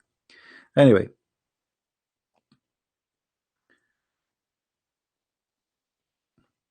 language for me is not really a problem because as long I can deliver my ideas, you know, it's okay. For sure, I wish I can, like, my skills is better because a lot of time I find myself very limited. I'm using, like, maybe my English is comparing to yours, you guys who they are born in the West, etc. Maybe I'm like 3% to you in the ability of talking, expressing yourself. But imagine, even with my 3%, still I can make a, you know, the discussion come to be clear. I mean, mostly, right? So even though it's very limited, still, thank God, it's working. Yeah. I am an ex-Muslim. No, I'm not. I wasn't. I never been stupid to be a Muslim for a second. How you can be a Muslim? How somebody can believe that God will make your penis endless? I mean, this is not even smart. Okay, I'm so you are 6 foot tall, and then your penis is in China. Okay, and you will be lucky actually if your penis did not go in the jungle of Brazil. Do you know what they have there? Those ants, they will eat it alive. They will think it's a sausages. So I don't know how a person can be a Muslim. I don't know how you can accept such an idea. I mean, this is silly. A human being is very shallow. Or what if your penis go in the Amazon River and you have those fish who eat what they call them? Those fish, scary fish. Man, I don't want to think about it. This is very painful. In a second, it's going to disappear, and Allah will make it longer, and it's going to eat it again, and Allah will make it longer. Right?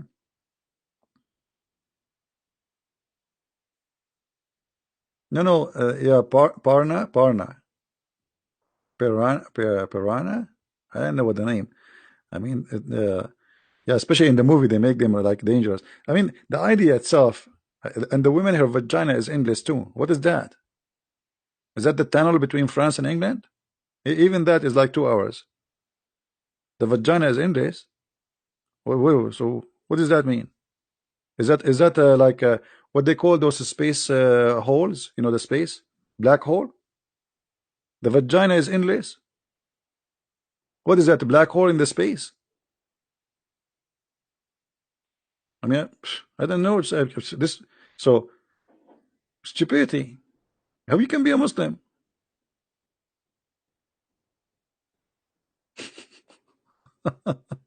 Yeah, because in Arabic it says ذكر كالنخل السحوق and وفرج يسع ذلك, which mean a vagina which fit for that. It's endless. As long the penis is endless, it says the vagina fit for that endless penis. So it have to be endless too. So endless vagina, endless penis. Okay, so the black hole in the space, they, now we know where they are. They are there. Women, they have them, right?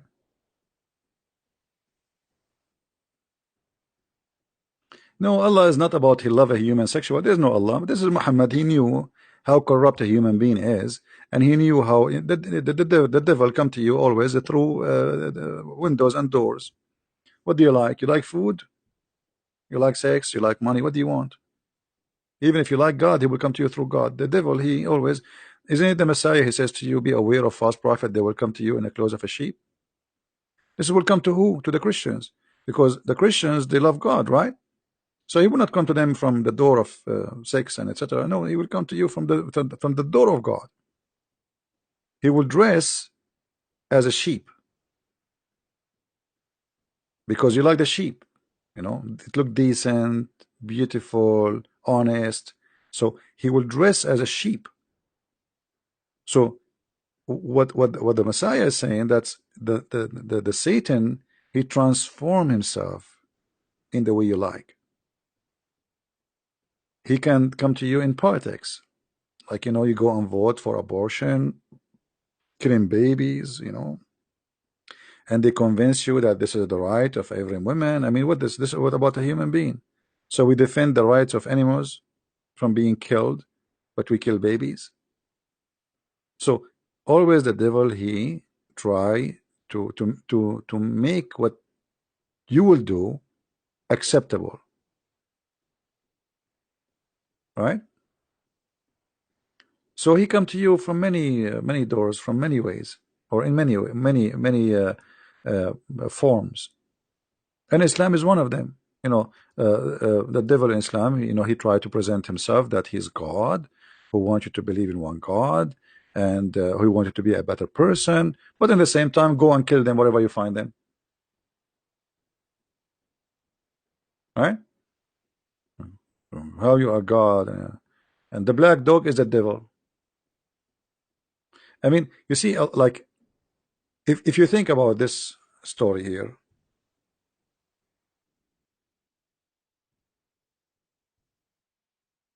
are you guys enjoying the night with me here? And maybe there's the people who they are in Asia, they are like it's morning for them. You know, when Muhammad says, as an example, that the black dog is the devil, think about it. You know, try to be. I mean, maybe you are not used to think deeply, but try to think about it just beyond that. It's stupid to say that, right? It's more than stupid. This is something really serious. Because if I can make you believe to hate an animal because of his color, that's not only, this is not about stupid no more. This is about how dangerous this cult is. Because here you decided to kill your brain and to kill what God gave you as a gift, which is called logic. Use it. Think. And you decide to accept a person saying to you that the black dog is the devil. Why is the devil? Because it's black. Why is not the yellow dog? Or what about the red dog? What about the white dog? No. Only the black dog is a devil.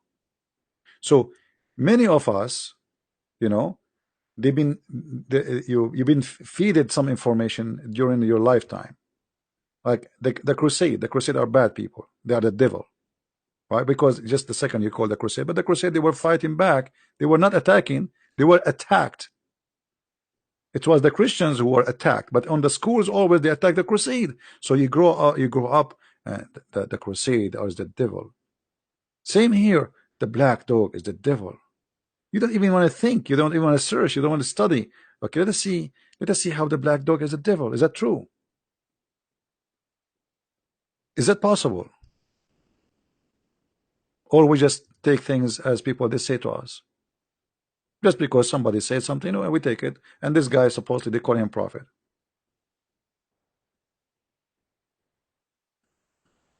right? So many of us, we are victims of accepting what people says, and we take it as let us say a scale of life. The scale of life is what? Is what somebody said, and we don't want to think about it. Like somebody is a racist. He don't like black people, so he starts saying bad things about black people. But is that true? Well, there's black people, they are very good, and there's black people, they are bad. But this is the same for the white people too. So why we are saying the black people are not good then? That's not right. Same as we cannot say the white people are bad or good. So we have to say what is right. Here, it's a mindset forced by religion, and then you block the idea of studying and researching to see if this is true, because the one who said that is a holy prophet. Do you believe in the black hole are real? I have no idea, my friend. I did not see one. If I go there one day, I will take a selfie. I will send it to you. Right? Like they say, they claim, I don't know. Maybe it's true. I don't know. Maybe. But there's a question. Why they call it a black hole? They call it a black hole because simply they can see nothing. So how you can describe it if you can see nothing? You know what I mean? I don't know. For me, it's not too much convincing as a always when they present to you even science. Most of the science you have about the space is a theory. It's not really a science. Most of it, for sure, not all of it, but theory is a theory until it's proven to be true. But in our culture today, sadly, if something coming from a scientist who work in NASA, that's it. It must be not. This is not a theory. It is science. That fact, no. All of science is based on theories. You see, when you wanna like I make a theory, I can pass and go to the space. That was a theory for a long time, and then I was able to do that. So the theory became right. It became true. So most of the science, the origin of it is a theory. How we can let us find out how this works. It's a practice. So when they speak about something they did not go there, did not really practice it or see it or go inside it, then until that day we cannot confirm to be true or not. And I don't know if you understand my logic or not. Holes are always dark. Not necessarily. You see, again, the color can be fooling us. You see, one thing about the colors, colors is deceiving, by the way. Uh, I don't know if you study colors. When you see somebody is white, doesn't mean he's white. Actually, he's black. Because white is the color your body reflect. Usually, it's a color you don't have. So if you see something red, that's mean he is not red, or the color is not really red. He is not painted by red. He's painted by a color. Suck all the colors, reflect that one. So always we are being deceived by knowledge about colors or what we see around us. And seeing not always is true. Seeing can be deceiving. All of you, know something is called mirage, right? If you drive in the desert, you see water. You see really your eyes showing you water. You see it all the way you drive in the street. You see water, water, water, water. But there's no water. So sometimes seeing can be deceiving, right?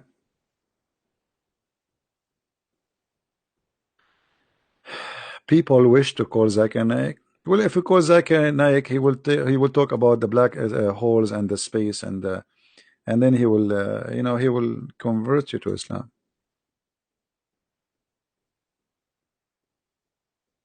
Yeah. Doesn't the Quran say free slaves?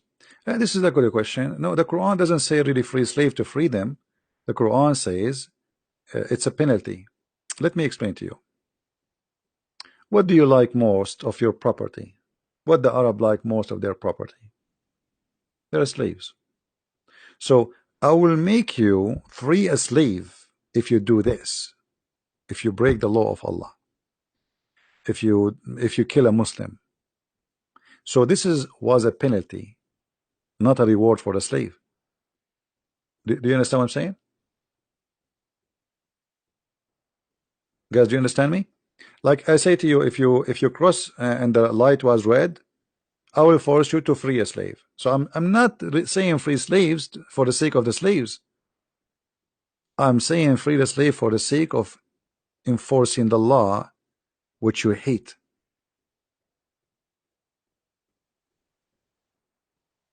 So if you kill a Muslim, okay, free a slave. So now you don't not kill a Muslim. But that is a dangerous too, because you free a slave, we capture them again. There's many hadith of Muhammad about people they free slaves and Muhammad he slaved them again, right? Sahih Bukhari is full of them. So what the point of freeing a slave and then you will bring more slaves? Muhammad he did not abolish the slavery war. He approved it. The Quran says even you can reap them.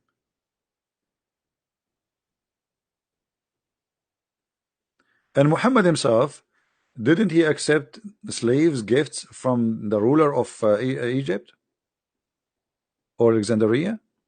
Yeah, he did. Maria the Qibtiyya and her cousin and her sister and a bunch of people. He accept gifts as a human, right? No, here, how many slaves he have? How many slaves he have? Never, never. Okay, what about Paul? What about Peter? What about John? All the Messiah and his apostle, none of them have slaves. All in Islam, Muhammad and his companion, all of them they own slaves and by thousands. So if Islam is against slavery, then okay, why they have slaves then? We attack the enemies, we take their women, we kill the men, we take the children, we divide the children between us as slaves, and then they give us lecture about we are against slavery.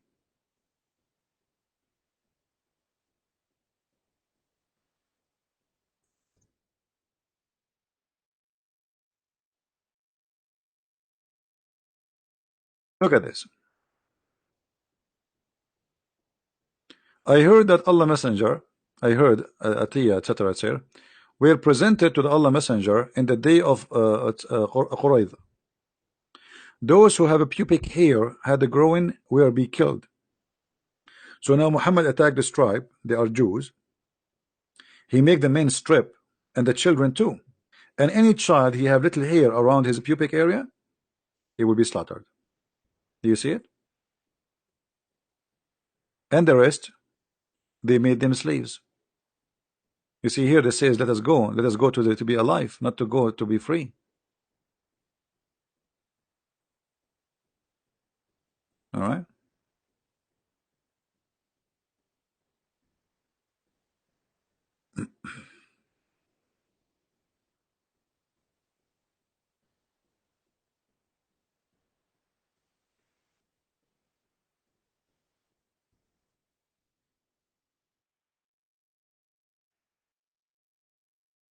Let's see if we can find the hadith.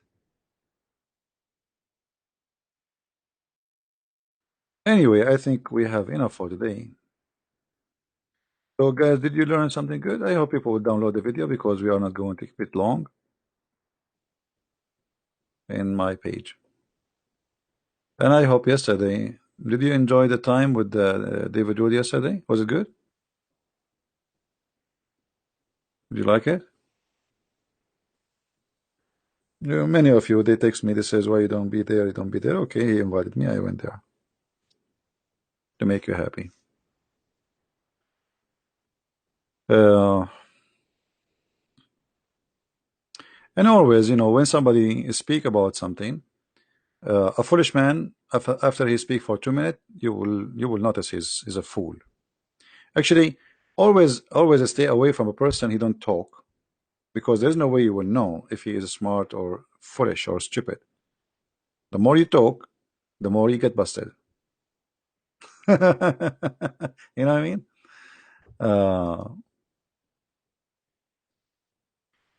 عنده عمى ألوان شنو عمى ألوان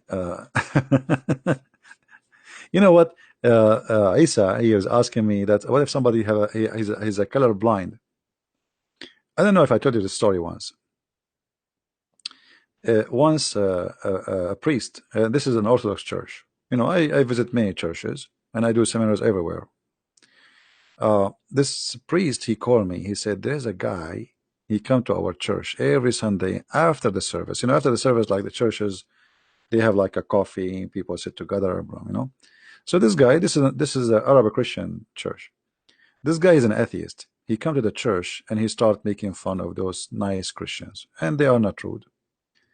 They don't know what to do with him. So the priest, he said, there's a guy, he come, and I know that nobody really can deal with him as you do. So can you come next weekend? I said, well, I will be busy, but just to help you, no problem. If he is there, call me and I will come, which means I will come really after the service because I have a room to open, etc. So anyway, he called me. He said the guy is there. So I went, and he did not talk in the beginning. He did not say anything. And then suddenly he said, you Christians are really funny. You want to convince me that Jesus, he put some mud in the eye of somebody and he made him see? And imagine he's saying that in a church. I mean, not inside the church. I mean, in the building, like where they drink coffee and tea. And those Christians, they are nice people. They don't, they are not rude. So I said to him, I was waiting for him to talk. I'm there just for him. But he have no idea. So I said, okay, well, can you tell me what do you do for a living? Because before they told me he's an eye doctor. That's why I asked him, can you tell me, I know he's an eye, I said, okay. He said, I am an eye doctor. Why? I said, well, it's really funny because as I know that eye doctors, all what they do, they put sand in the top of the eyes of somebody and he will see better. He said, what? He said, don't you eye doctors, that's what you do? You put sands on the eyes of people and they see better? He said, yeah, but this is a different story. This is different. I said, hold on. If you exist 2,000 years ago and you say to somebody, I'm going to put sands in the front of your eyes and I will make you see better, don't you think he will think that you are crazy and stupid? He said, yeah. So this is exactly what you are doing.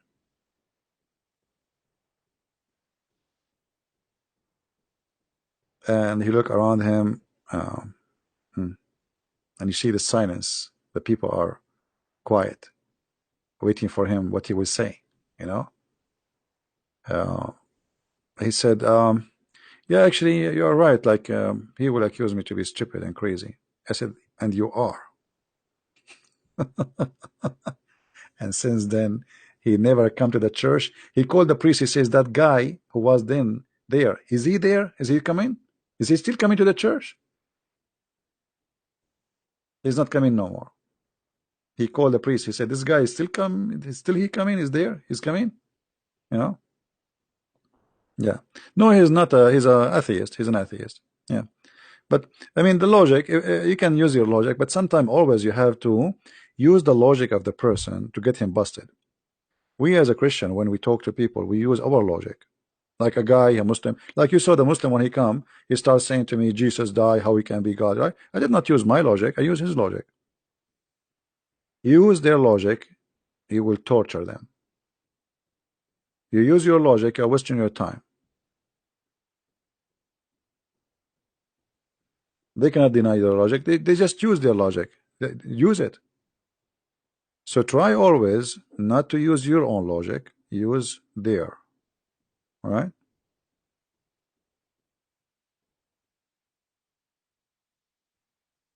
Yeah, and I was nice. In the priest, he asked me to be very. I mean, he told me, please, I want you to get him busted, but be nice. We are Christians. This is why I stopped going to the ABN TV. ABN TV. Each time I want to go on TV, the owner of the TV, he speak to me. Please, Christian Prince, please be nice to the guy. We are Christians and we need to be. And okay, I know, give me a headache. Like 15 minutes, giving me a lecture about how to be nice to the guys. So why you are bringing me? I'm not nice. Like they want me to get the guy busted by being nice. How we can do that, right? How often you do debrief yourself from this logic? Will depend on the logic. Sometimes logic is a good word, but sometimes describes something foolish. As we mentioned the story of the chain. You remember the guy who asked, "Do you have a chain?" So logic is as a definition is good, but the content sometimes is stupid. Depend on the person. You see, the logic of a Muslim is what? That he prayed to Allah 5 times. He hate the infidels. He go to heaven, or he go and kill himself or kill others, and then he go to heaven, and Allah will give him virgins, and they have their legs open. Logic. This is logic, but this is stupid logic, right? There is a logic, and there is stupid logic.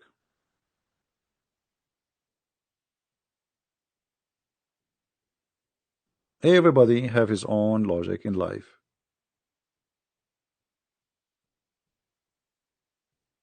Well, he can call me maybe next time. Now I don't feel like talking to any Abdul. Everybody, he think he have the right logic. Every one of us. Like, uh, even when you eat, you have your logic of food. All your life is based on your own logic, but that doesn't mean it's really a logic. This is your logic, which means the way of reasoning.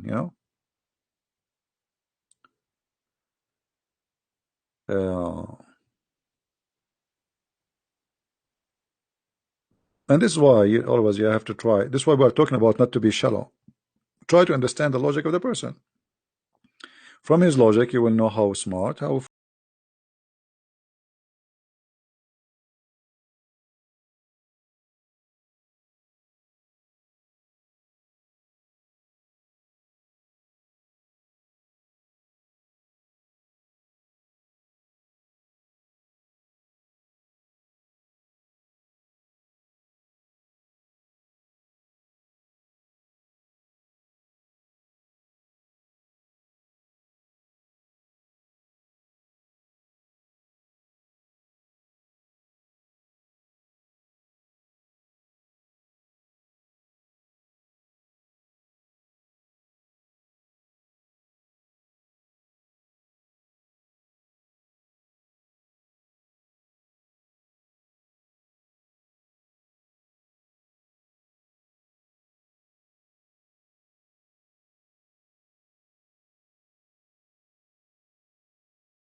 We don't have. I don't have. If I do my program in Arabic, for sure I would do 1 million times better. Actually, there was Arabic rooms. They asked me not to speak. Chat rooms. They said to me, we talk. They run away. The Muslim, they run away because in Arabic I'm like 100 times more powerful. It's my first language. In English, you find yourself very much limited. Very much, actually. But now it's a lot better than before. Before, even like I want to show you something in the screen, we don't have translation. You know, when I start doing teaching in the internet, there's no translation of Sahih Bukhari, all those websites, you can't find anything. So now we are lucky. We have, you know, those websites. Even the translation is false, but still we can, at least we can show you, we can share with you. Not long time ago, we have zero of this, and the Muslims, they say this. They say he's showing you in Arabic because he's lying. For those who know me for long, the Iranian TV, they have a program about those who they are anti-Islam, and they choose my video from YouTube as the dangerous people, the most dangerous person. If you watch that video, you will see I was even recording the computer with my camcorder. You know, yeah, you know those old camcorder camera, you know. So I'm holding the camera in my hand. Imagine, and I have the screen in front of me. I'm reading in Arabic, and then I'm recording, and then I have to load the video in the computer, and then after that I have to you know, like do the recording to make it a file to be uploaded in YouTube. And then after that, the internet is the most horrible internet. For those who do not know, I don't know how old are you guys, but in the beginning when we have internet, it was the most horrible thing. It's so slow. It worked by the phone. Sometime even the phone don't go through. You have to dial a number. I don't know how many of you remember those days. Do you guys remember? Not like now. You have a very fast internet. You have the Wi-Fi. You have the cell. This is before cell phone. So it was really hard. It take forever to load 5-minute videos. It's like a surgery. Yeah, dial up. You dial up. Oh, the number is busy, or your modem is stuck. You know, your modem is stuck. Your modem cannot go. So it was really horrible. So now, like, you know, you can. I mean, we have different world today. Totally different world. Uh,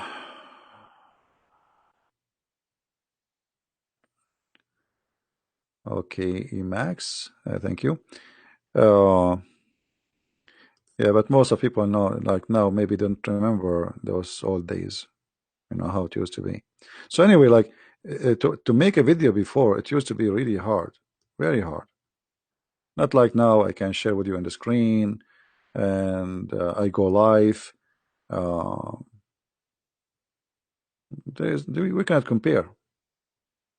We can't compare. Life is so different from before. And this is the funny thing about today, by the way. If you ask a woman today, she said to you, "Oh, today I'm tired. I did laundry." Don't they say that? What laundry? You don't do laundry. You put the clothes in the machine, you push the button, and then the clothes come out. Not only they are ready, they are dry. So what the laundry you did? You want to see what laundry was? Go and see, check my grandmother. I'm tired, I was doing shopping. You said she's tired, or he is tired, he was doing shopping. Go and see how it take them to make bread. They wake up 5 a.m. in the morning, 4 a.m. in the morning, start making the flour, the dough, and then she work hard, and then she work for 2 hours, and then she go and do prepare a breakfast, and then she come back, and then she have to light the fire by her hands. I mean, you guys, you have no idea. You are lucky. Go and see back in time and see people how you used to live, right? But now they complain from doing laundry. It is, you know, we push the bomb and then the clothes come ready. And then what we are tired from? Because we put them in the drawer. This is the tiring thing. We put them in the drawer. I mean, this is very tiring, right?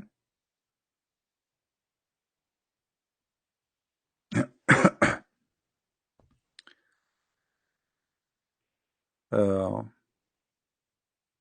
yeah, so everything changed. Like now, the entertaining world. Like now, you can open. There's cameras live. Actually, most of the time, I open. Like there's live cameras you can see around the world. Um, I mean, you can see beaches around the world. I mean, it's really beautiful. Technology is very helpful, but it can be very dangerous too. But depend what you use. Anything can be useful. Too much salt will kill you. Too much sugar will kill you. Too much water, you will be drowned. Anything can be useful or the opposite, right?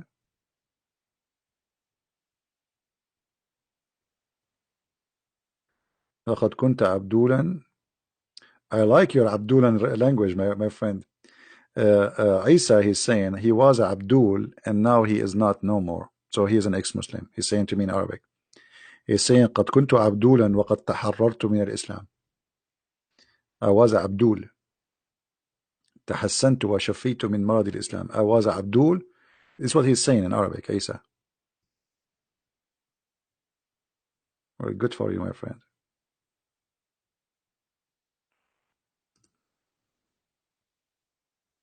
Me, myself, I never was Abdul.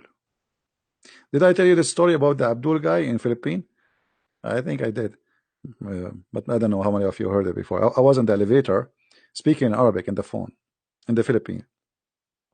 When you go in the elevator, you lose connection, right? So I lost connection, and the guy, he took it as an opportunity to say to me, to greet me. So he said, Assalamu alaikum. He's an Abdul. He's a Muslim. So I answered him. He said, Wa alaikum assalam, Abdul. The guy, he looked at me. He says, MashaAllah, how you know my name? MashaAllah, how you know my name? I said, what? Oh, no. All of you Abdul for me. It was a very funny moment. I mean, imagine if you are with me and this guy, he said to me, he thought I'm a Muslim because I speak Arabic. He heard me speaking Arabic. He don't speak Arabic himself. He's a Filipino. But he heard me speaking Arabic. And, he knew how the Arabic sound like. So he said, Assalamu alaikum. I said, Wa alaikum assalam, Abdul. He said, oh, mashallah, how you know I am Abdul? Like he's looking at me, and you should see his eyes. His eyes like became like wide, like a garage open. He was like, wow, how you know my name? That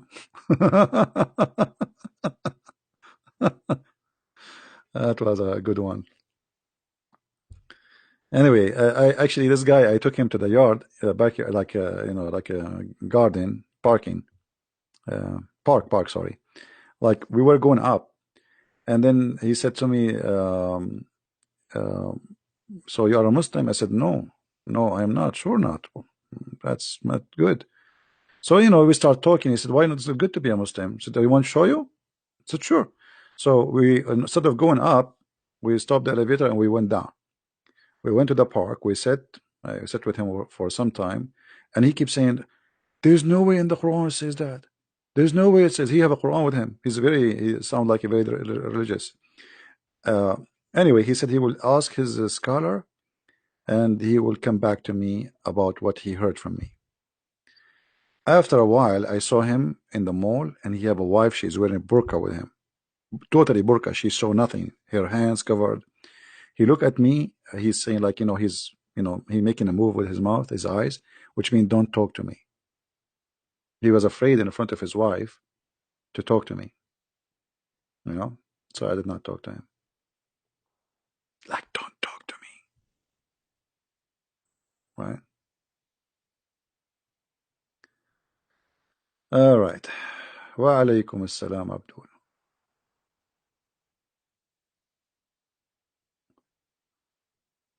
I'm trying to read the chat. It's very hard to follow.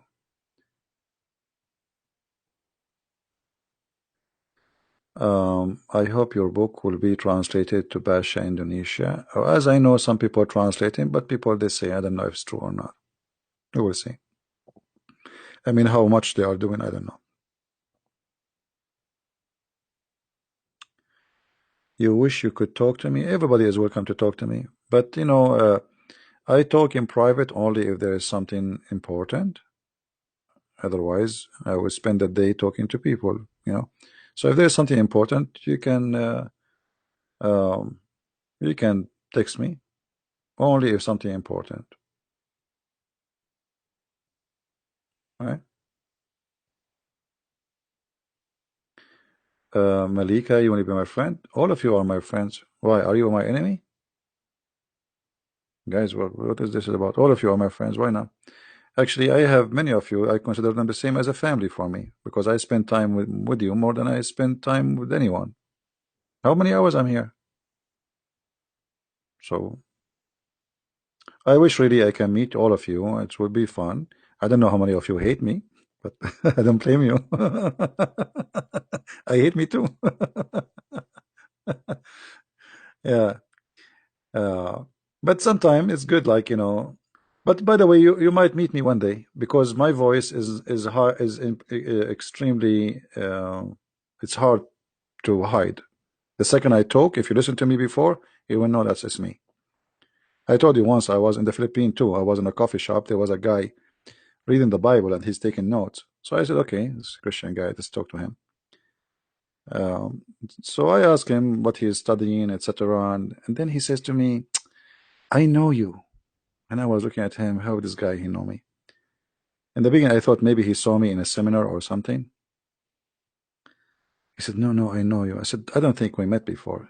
He said, no, no, no, I know you. I know you. And then after thinking, he said to me, are you Christian Prince? Star? Are you? Yeah. So if you meet me ever, you will know me from my voice. I cannot hide my voice. Maybe you will meet a million people, you will not find somebody have the same. It's different. Can be recognized easy. You protect me. Oh, that's good. Actually, before I was seeking protection, now I'm safe.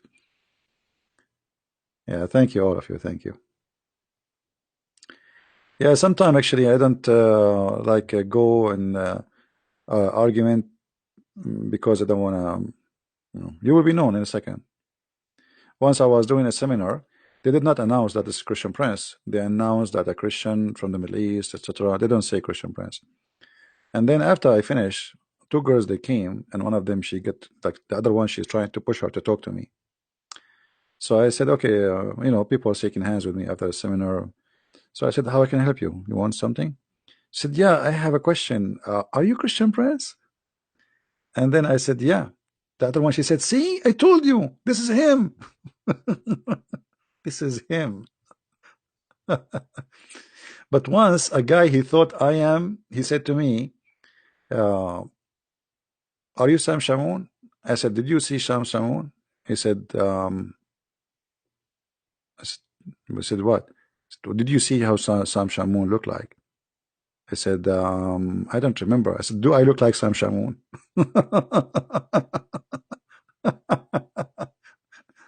I mean, I look so far from Sam Shamoun. The guy asked me, are you Sam Shamoun? Sam Shamoun, like if he have a video, like if he's a person he don't go in video, I would understand him, I think, maybe. But anyway, yeah, you do security. Yeah, the true security is security of the mind. You see, when a person he is not secure in his mind, he have no security.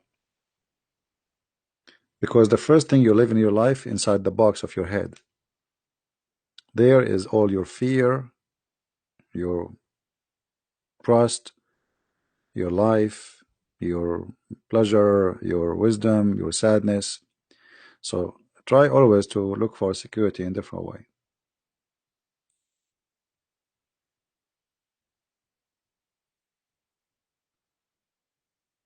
So do we have any Muslim want to say anything?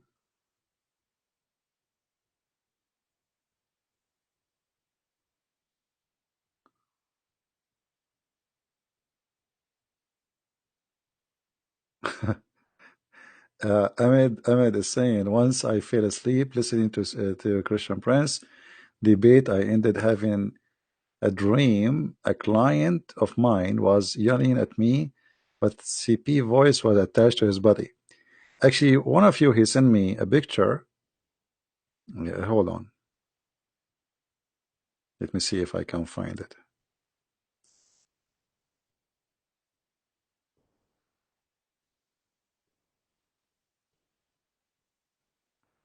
Sometimes things are funny. I don't know if I deleted. Somebody he have his car license plate. It says 007 CP. Where is the picture? I think I deleted maybe. Yeah, I think I deleted. No, no, I have it. Here we go. CP.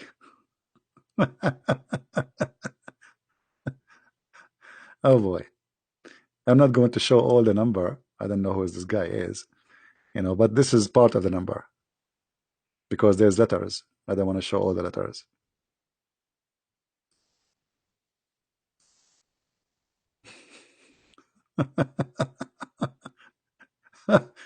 That's funny, isn't it?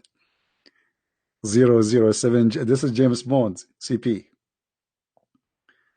Yeah. I don't know even what country is that.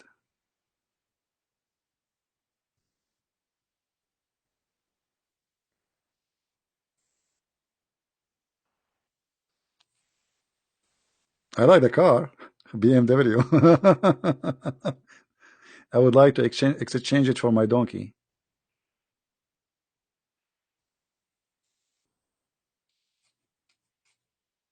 Yeah, 007 CP. I don't know where it is. I'm not sure really. Anyway, guys, I think we have enough for today.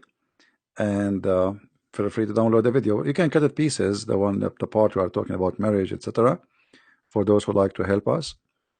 And especially the part where it says that Muslim men, they can rent you, as a female. But always my advice for all men and women, especially women, women are very emotional and they are driven most of the time by emotion. And sometimes men, they take advantage of your emotion. So you have to be careful. You have to be in control of yourself. And don't be, you see, even in America, they say easy come, easy go. Is that correct? They say that easy come, easy go. So don't be easy. Don't be easy. And easy here is about being, I mean, anyone can grab you. All right. Be something priceless. So when a man he have you, he respect what he have. When a man he got you, he knew he did not get something cheap. He did not get something everybody throw around before him. Don't be cheap. Be priceless. This is my advice to you, and it's up to you to listen or not. If you are my sister, I will talk to you the same way I'm saying right now. If any man can have you, why you want to marry you? Why any man will marry any woman? Because men always they like to get the benefit of the women, to enjoy her, but they don't want to have responsibility. So don't be cheap. Don't be no one. Don't be like you watch those movies. I mean, those stupid movies, they corrupt our mind, make us believe it's fun to have sex around. It's fun to have a boyfriend and replace a boyfriend and new boyfriend, and then after sleeping with 100 men, what is next? You will be cheap. You will be like a used and abused car. People load, get out, load, get out, load, get out. You don't want to be a taxi. You are a child of God. You are priceless. Give what you have for someone he deserves it, someone he will love you. He don't want to have sex with you only. He sleep with you because he loves you and he want to live with you forever. So if you want really a man to respect you, you need to force him to respect you. You earn respect. It's not going to happen immediately. Same for the man. The man who sleep around, don't marry him. The man who sleep with you because you have a nice body, he will leave you tomorrow because someone else have nicer body. Do you understand me? I'm just being honest with you. If this is the reason he is with you, for the same reason he will leave you. Like women, they want to make a surgery to have big breast. Okay, so this guy, he want to be with you because you have big breast. Why? Are you a cow? And tomorrow he will see some woman, she have a better breast. If this is the reason he made him like you, this will be the same reason to dump you. Don't be stupid. Don't be stupid.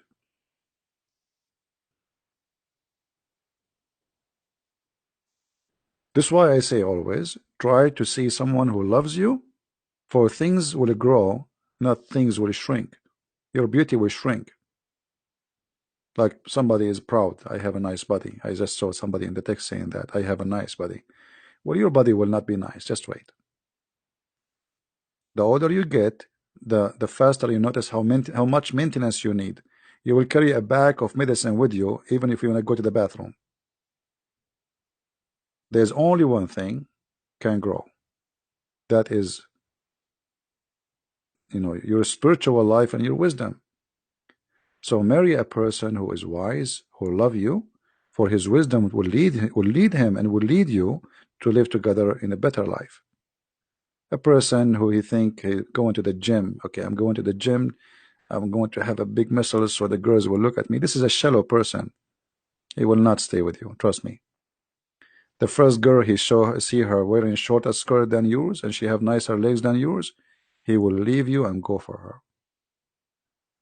Right? But anyway, sometimes it's very hard to convince people about what's right, what's wrong.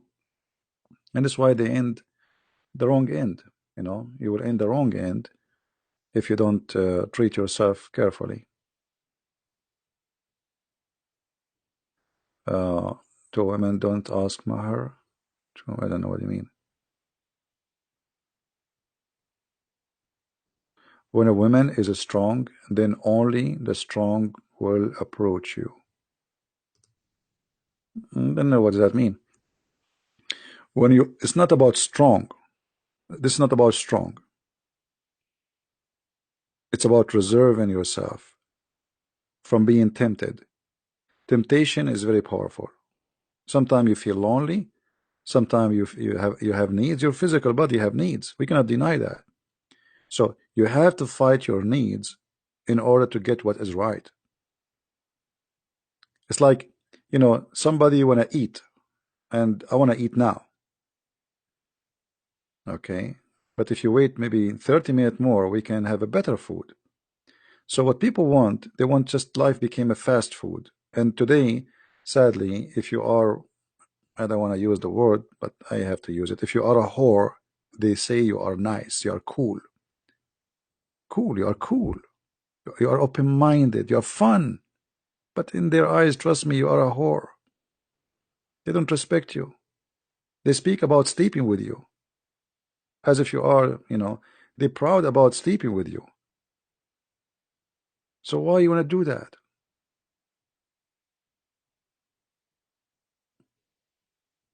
You know what I mean? Maybe my words is harsh for you, but this is the truth.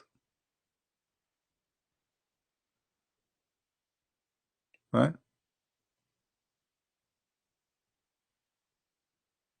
Look at the comments, guys. Look, people, they don't listen.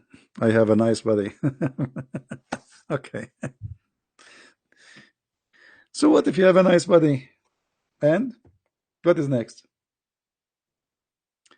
Do you think the Korean should be forbidden? The Quran should be forbidden? Well, I don't know what it should be forbidden, but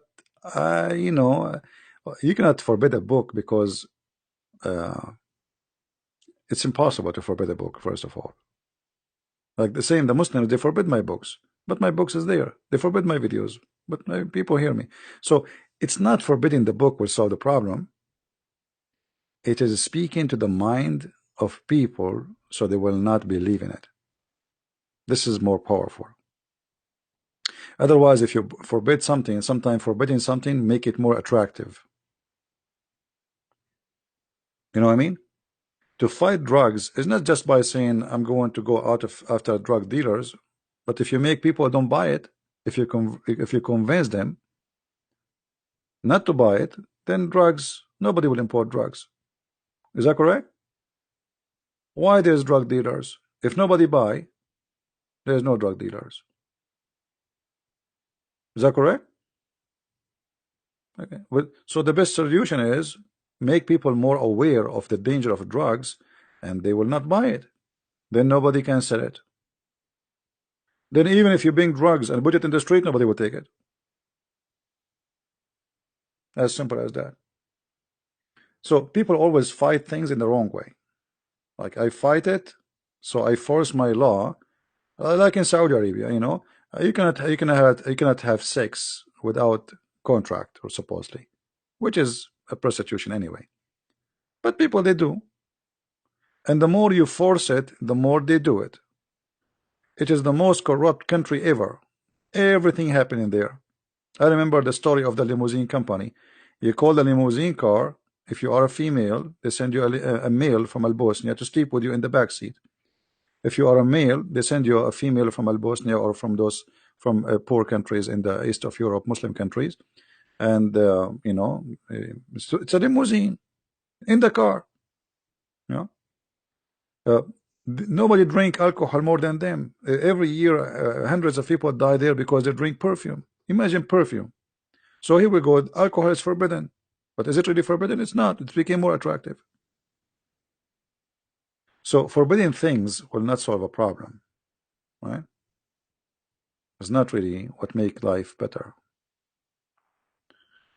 Anyway, guys, I want to say thank you for being here. This video will not stay long, so I will keep it there for a few hours and I will take it down. So for those who want to download it, feel free to download. And again, for ladies, I apologize if I use sometimes words might sound harsh for you, but trust me, it's for your benefit. So nobody can take advantage of you. Be strong, don't be cheap. Let the man respect you, force him to respect you.